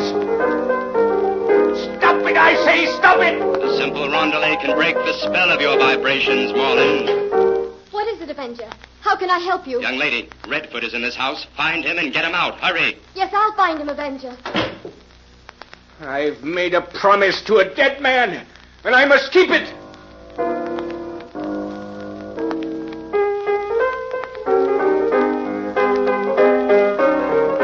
You're a fool, Avenger. I can still outwit you. There is another piano in this house. And even if it means that I must die, I'll strike the proper chord on it. Then, Avenger, you'll see a whole wing of this house explode and collapse into a deserted mine shaft. Morland, come back. Morland. I can hear you, Fern. I'm coming in a moment.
Jim, when I saw the whole wing of that house collapse, I never thought I'd see you alive again. Morland locked the door after him, Fern.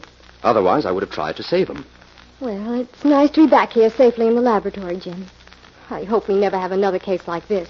My nerves won't stand it. We'll do some routine work on the telepathic indicator for a few days and give you a chance to get back to normal, Fern. Well, now to bring your notes up to date on this case, Jim, what shall I list for the motive of Curtis Morland's crimes? Revenge, Fern. That farm had belonged to Curtis's uncle and would have fallen to Curtis at the old man's death. But Carlton and his partners discovered a very rich deposit of bauxite there and persuaded old Morland to sell the farm. It drove young Curtis mad to watch those partners get rich at his uncle's expense.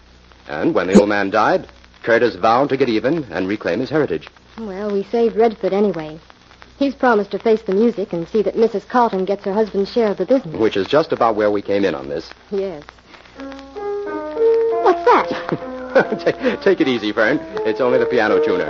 We ruined the tone of my piano with those vibration experiments. So I decided to have it tuned. Oh, Jim, I don't think I'll ever be able to enjoy piano music again.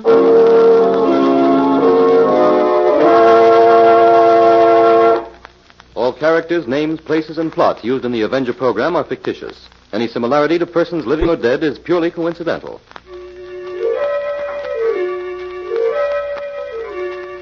This is a thought. A thought. A thought. Remember, listen for another adventure of... The Avenger.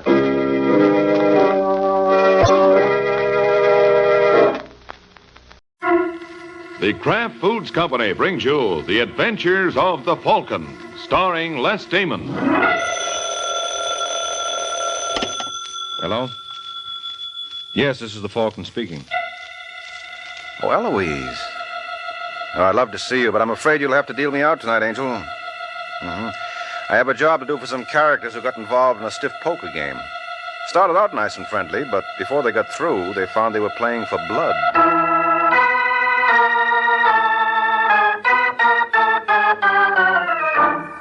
This is Ed Hurley, friends, inviting you on behalf of the Kraft Foods Company to listen to The Adventures of the Falcon. You met the Falcon first in his best-selling novels. Then you saw him in his thrilling motion picture series. Now join him on the air when the Falcon solves The Case of the Raw Deal.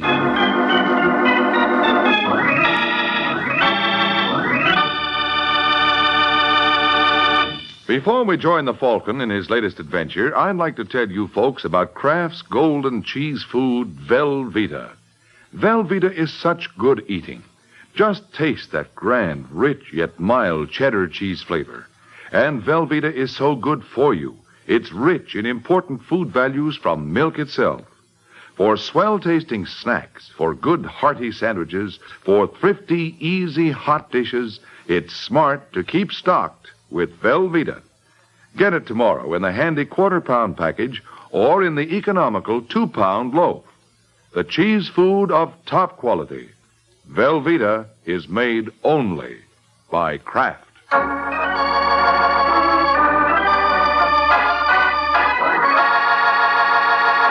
And now, the case of the raw deal. It's Sunday night in New York, and in room 508 of the Room Hotel Westland, 4 men sit around a table on which stand a couple of beer bottles, some glasses, butt-filled ashtrays, $65,000 in cash.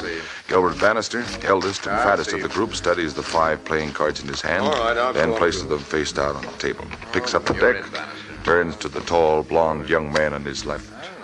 How many, Summers? I'll take 2, Bannister. 2 it is. Kress? I'll play these. Pat, huh? Looks like your luck's changing, Kress. Maybe? Well, how about you, Freitag? Yeah, I have to think about this pet hemp of Kress's. Yes, who is it? Bellboy.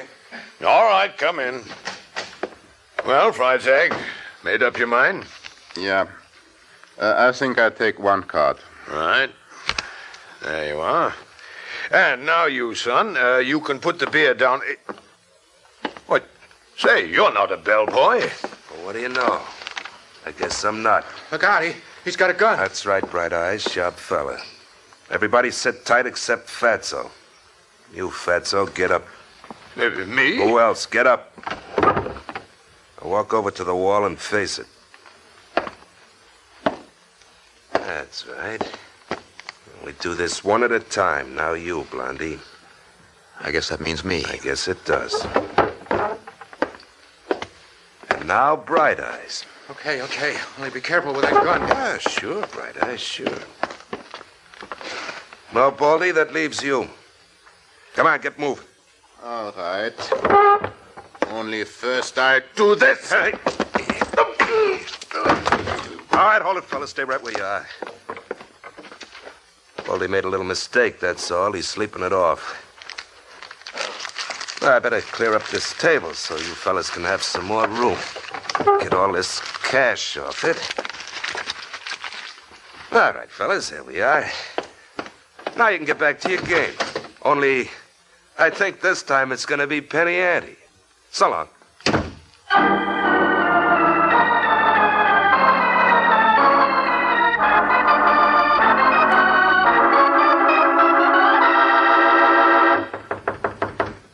was that? Me, Rocky Hazel. Oh, just a second, kid. Hello, baby. Hello, Rocky. Hey, you're packing. We going someplace? I am. Alone?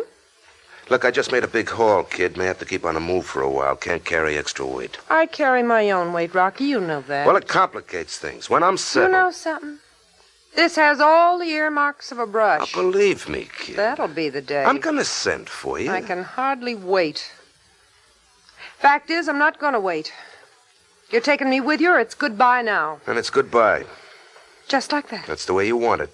I can see you're all broken up about it. Well, you're not shedding any tears. I have already. I've seen this coming for a long time. Well, maybe it's a good thing we've got it settled. Maybe it is. Didn't work out, that's all. No reason to get sore at each other, huh, baby? Oh, I'm not sore at you, Rocky. Good. I'm sore at myself for being such a sucker. Letting you kid me along. I wasn't kidding. It's just that I... Not much you weren't. No, I'm not going to argue about it. It's all over now. Nothing we can do. Oh, I wouldn't say that, Rocky. I might think of something. At least it's worth a try.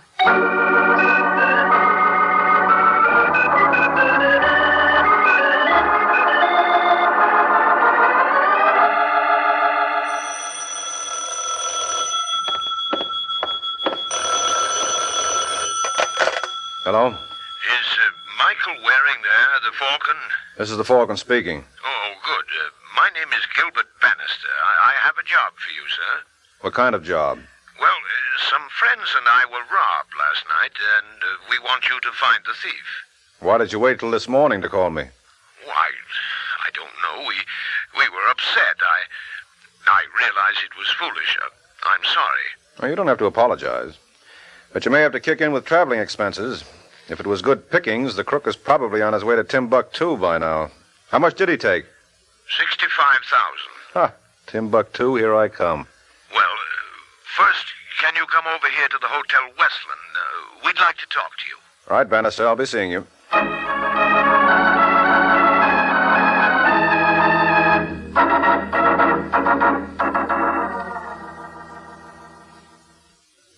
So I can introduce you to the others, Mr. Waring. Gentlemen, here's the Falcon. This is Harry Summers and Otto Freitag. Waring, how do you do? Hello.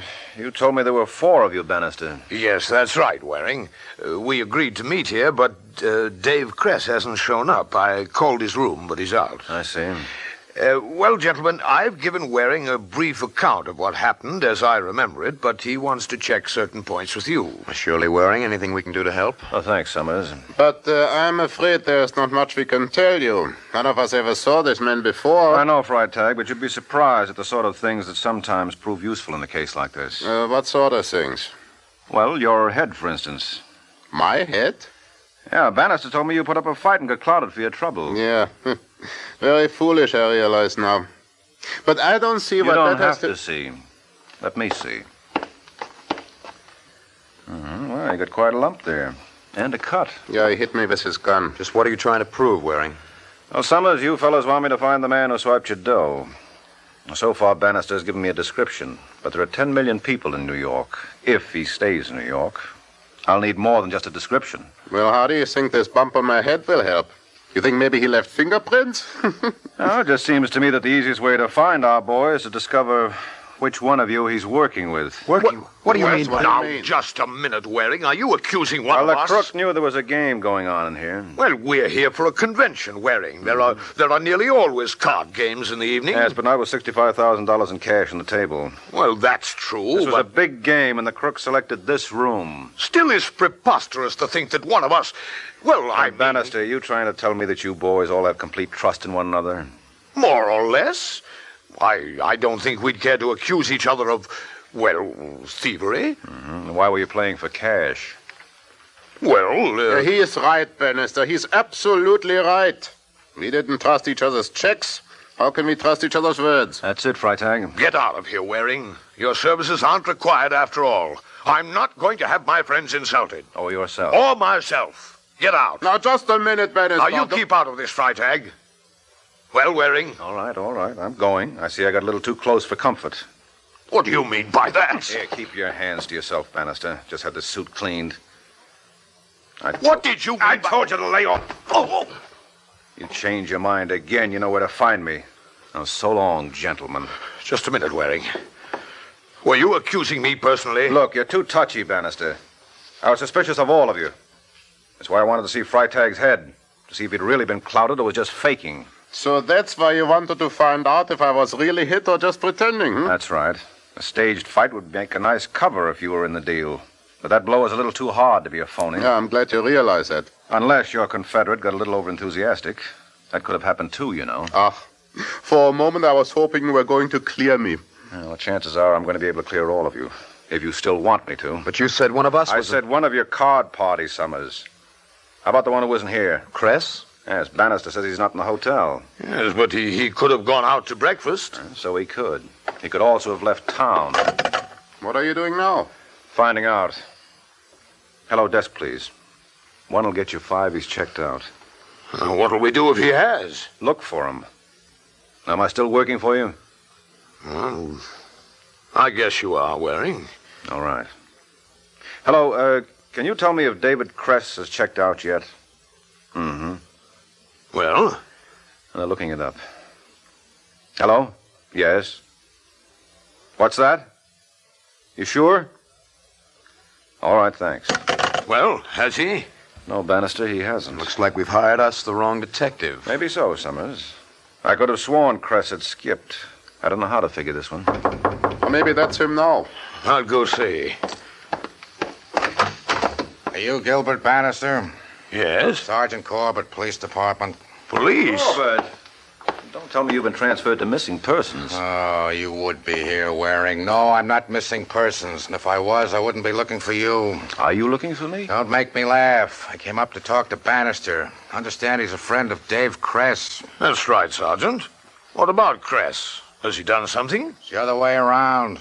What's that? Yeah, Bannister. Somebody pumped a couple of slugs in him. He's dead.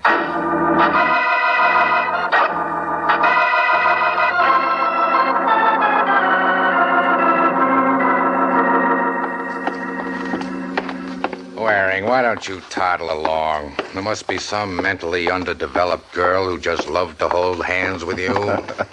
You know me, Corbett. Business before pleasure. I'll help you search Kress's room. If I find anything important, I'll let you know. Yes, but how will you know what is important unless I'm around to point it out? Now, come on, let's go in. Scram? No, you don't mean that. You couldn't do without me. Wouldn't I love to try it sometime? Oh, come on, open the door. Well, remember, you don't touch anything. I wouldn't dream of this. It's not dreams I'm worrying about. If I catch you trying to snitch any clues... Believe me, Corbett, you don't have a thing to worry about on that score. I hope not. I guarantee it. I positively guarantee you won't catch me. Very funny. Anyway, I warned you. Any monkey business, and I throw the book at you for obstructing justice. If you think I'm going to let our friendship stop me... That's a new name for it. Drop dead, Waring. Yeah, sure, later. Right now we've got... Hey, look at this. What is it? A card with a name and phone number typed on it. Let's see there. You're welcome. Get me Plaza 93098. Yeah. You don't believe in wasting time, do you, Corbett? Can't hurt to check. Hello, I want to speak to Mr. Rockwell. He has, eh? When? I see. Okay, thanks. Checked out last night. Well, that fits. He must be the guy I'm looking for. Maybe. Some merry-go-round. Go on a chase for Kress, he winds up dead. Then widen the chase to who he was working with, he winds up gone. Well, if that kind of luck's going to hang on, do me a favor, will you, Waring? Yeah, sure, what's that? Go chase yourself, huh?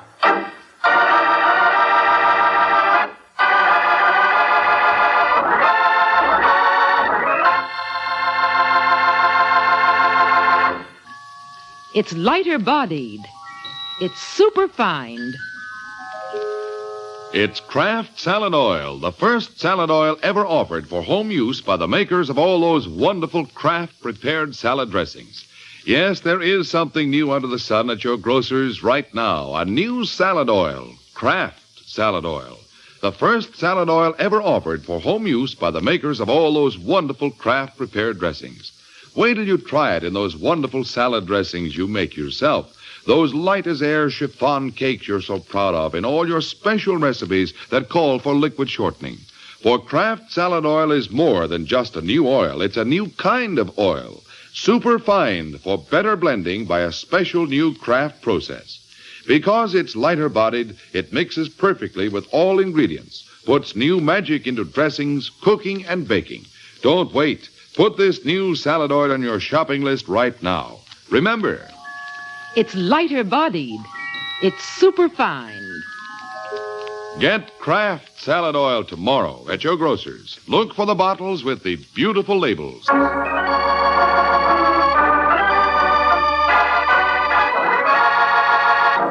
Now back to the adventures of the Falcon. A day has passed since Mike discovered the probable name of the man he is hired to find. And with the name to go on, he's been checking with people who knew the fellow. Waiter, can you... So he winds up at the cashier's desk in a small downtown cafe. Hello, Hazel. Do I know you? Well, if you don't, here's your chance. My name's Mike Waring. Can't you see I'm busy? All right, go ahead. Make change. I won't interfere. What do you want? Where can I find Rocky Rockwell? Why ask me? You're his girlfriend. Don't make me laugh. Rocky doesn't have any friends, girl or otherwise. Well, if you're not his friend, you have no reason to try to shield him. Who says I'm trying to shield him? You won't tell me where to find him. I don't know. Why do you want him? Well, if you're no friend, it shouldn't matter. It does. Why? Well, if you're going to make trouble for him... What makes you think that? You said I was shielding him. That smells like trouble. So you won't tell me where he is? I told you I don't know where he is. But if I could be sure you were going to make enough trouble for him, I might try to find out.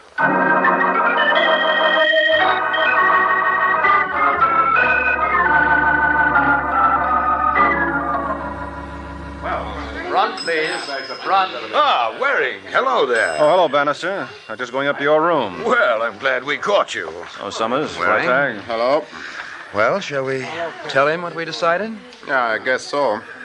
Well, suppose you get to it. The suspense is boring me. Well, Waring, it's just that the situation has changed. Oh, has it, Summers? Certainly. We hired you to track down an unknown thief. Now, he's no longer unknown. His whereabouts aren't. True, but now that he's wanted for murder, Mr. Waring, the police will spare no effort to capture him. No comment, Freitag. Go on. Well, retaining a private detective is rather expensive. $50 a day plus expenses, that's no small sum. Mm-hmm. So we settle up and call it a day, all right? Yeah, of course you understand, Waring. This in no way implies criticism. It's just Oh, that's all right, Bannister. Freitag made it clear. Well, just so we understand each other. We're happy to pay for all you've done. I see. Well, in that case, you deserve a report. You might be interested to know I've found out who Rockwell's girlfriend is. So? So. And I have a date with her tonight. I'm picking her up at her apartment at 8:15. Shall I keep it? Well, do you think you'll be able to learn anything from her? Well, Summers, she's taking me to meet Rockwell. To meet Rockwell? What? Yes, I kidded her into thinking I was on Rockwell's side. So, chums, do I keep my date, or do you want to leave it to the police? Well, Waring, we had no idea. I mean, if you're this close, keep on by all means, right, gentlemen? Why, of course. Naturally, yeah. Well, thanks. I'm overwhelmed by your generosity.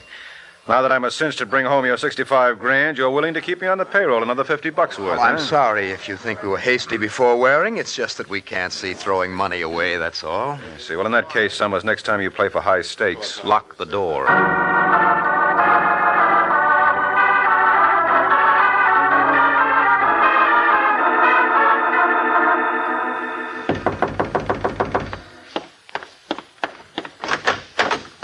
Hello, kid. Let me in. What are you doing here? I've changed my plans. Shut the door. I don't want anybody to see me. It's a little late for you to come running to Mama, don't you think? Ah, don't be like that, baby. How do you expect me to be? Well, I'm here. I came back. Because you want something. I just want you, that's all. You sure acted like it. Well, I was worried. I had to make a getaway. But after I left, I got to thinking about you. I'll bet. Well, I'm here, ain't I?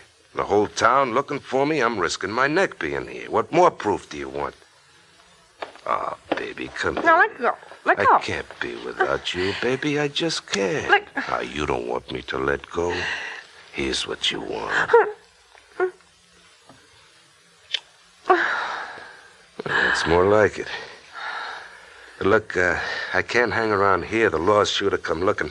I got to blow again, baby. Only this time you're going with me. All right, Rocky. That's my girl. Now, I got to go see somebody. There's something I've got to settle. Then I'll be back and we'll make our plans. Yeah. So long, sweetheart. I'll be seeing you. Goodbye, Rocky. Hello?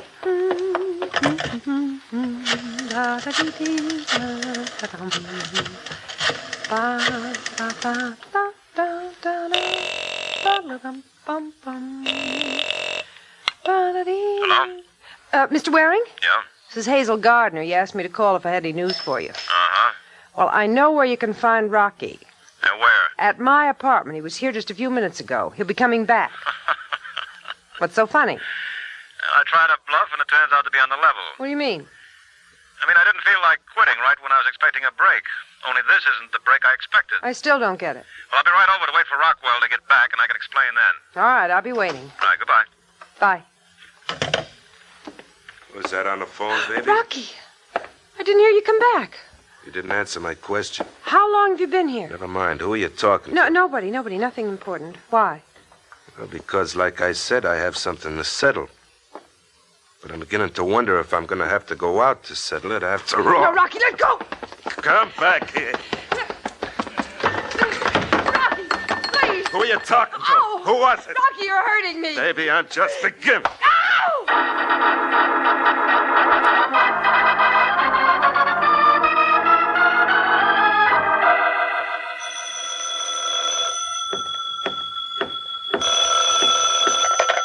Hello? Is that Hazel Gardner's apartment? Yeah, hello, Corbett. Is that you, Waring? Uh-huh. You want to talk to Hazel? No, I want to talk to you. Well, fancy that. How'd you know I was here? Harry Summers told me you had a date with the girl. Well, I did. It seems somebody beat me to it. She had it going over. Huh? She's not dead. No, but kind of the worse for wear. Who did it? I think it was Rockwell, but I'm not sure. She doesn't make much sense yet. That's how come I answered the phone. Well, see if you can straighten her out and get her over here right away, will you? Over where? Hotel Wesleyan. I'll meet you in Summers' room. I want to talk to the girl and you and the 3 card players. But Corbett, if they told you I was here, didn't they tell you what I was doing here? Yeah, waiting for Rockwell. That's right. But you want me to wait to see if he shows up? He's not going to show up. How do you know? Because he's been murdered, too. That's why I want to see you.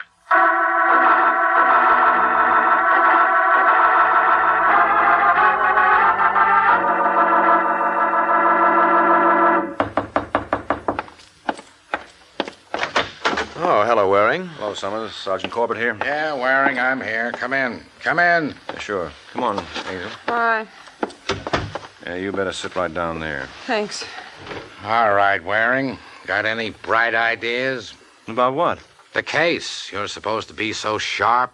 Why, Corbett, you're not asking for my help. Yeah, I'm asking. This case doesn't make sense, so it ought to be right down your alley. I love that man. Started out nice and simple. Cress and Rockwell pull a robbery, fight over the take. Rockwell knocks off Cress and scrams. But now somebody knocks off Rockwell. Well, that's not such a terrific switch, Corbett. Maybe not, but how about Bannister and Freitag? Yeah, what about them? I've been wondering why they're not here. He's been wondering. They were supposed to have dinner with Summers tonight and didn't show up. They're not in their rooms, and no one knows that they'll be back. Wait a minute, Corbett. Are you trying to tell me... Yeah, Waring, Bannister, and Freitag have disappeared. That's what I'm trying to tell you. Disappeared.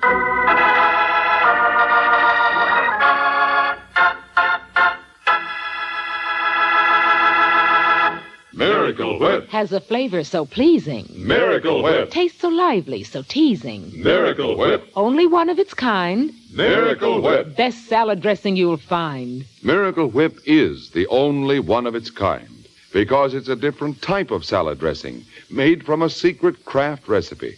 Miracle Whip combines the best qualities of old-fashioned boiled dressing and fine mayonnaise, so it's truly distinctive and delicious, with a flavor millions of folks call just exactly right. Try it, won't you? One taste will tell you why it's America's favorite salad dressing. The one and only Miracle Whip.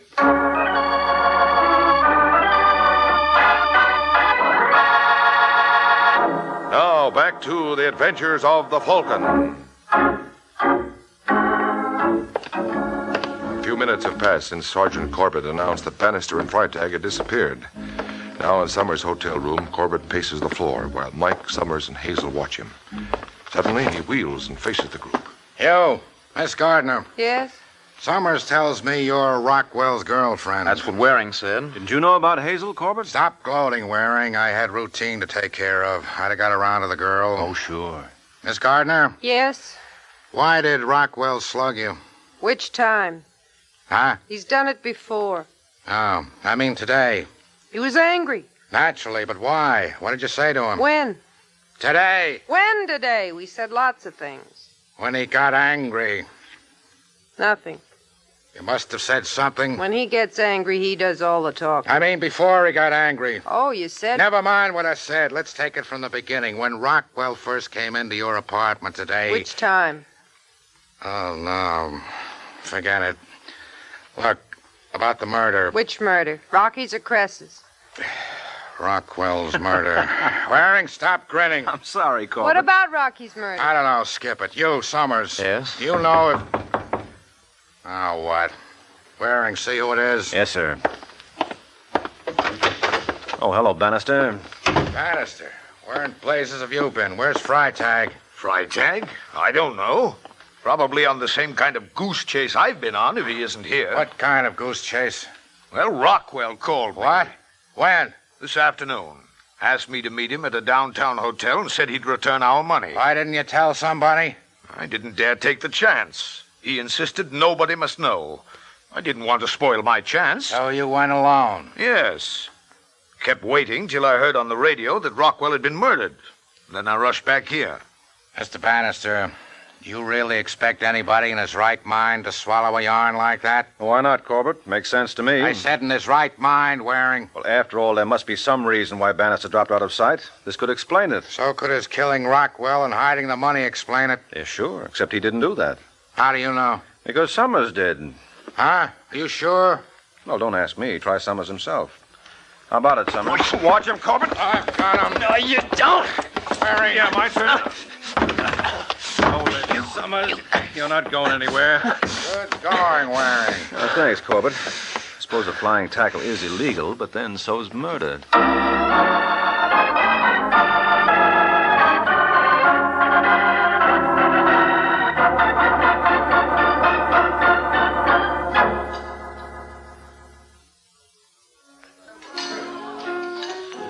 So we made a mistake about Cress, eh, Waring? Yes, Bannister. He wasn't the one who was working with Rockwell. It was Summers. But something made Cress suspicious of him, and he followed Summers when he went to Rockwell's for the split. And when Summers found out Cress had discovered his secret, he killed him. Mm-hmm. And Rockwell was suspected of the murder. But he had no part of it, and he came back to prove it. He had some scheme to get the goods on Summers, but Summers caught on and killed him. I see. And, what made you suspect Summers? Well, remember I told you I had a date with Rockwell's girlfriend? Yes? Well, I didn't mention her name. Just said she was Rockwell's girl. But when Corbett was looking for me, Summers told him to try Hazel's. Oh, he did, huh? Uh-huh. That meant Summers knew who Rockwell's girl was, so he was connected with Rockwell. Oh, yes, I see, Waring. But it's still hard to believe about Summers.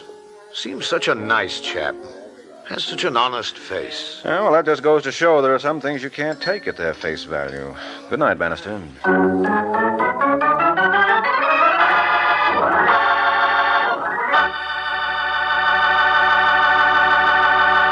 Do you like rich, delicious chocolate-flavored malteds?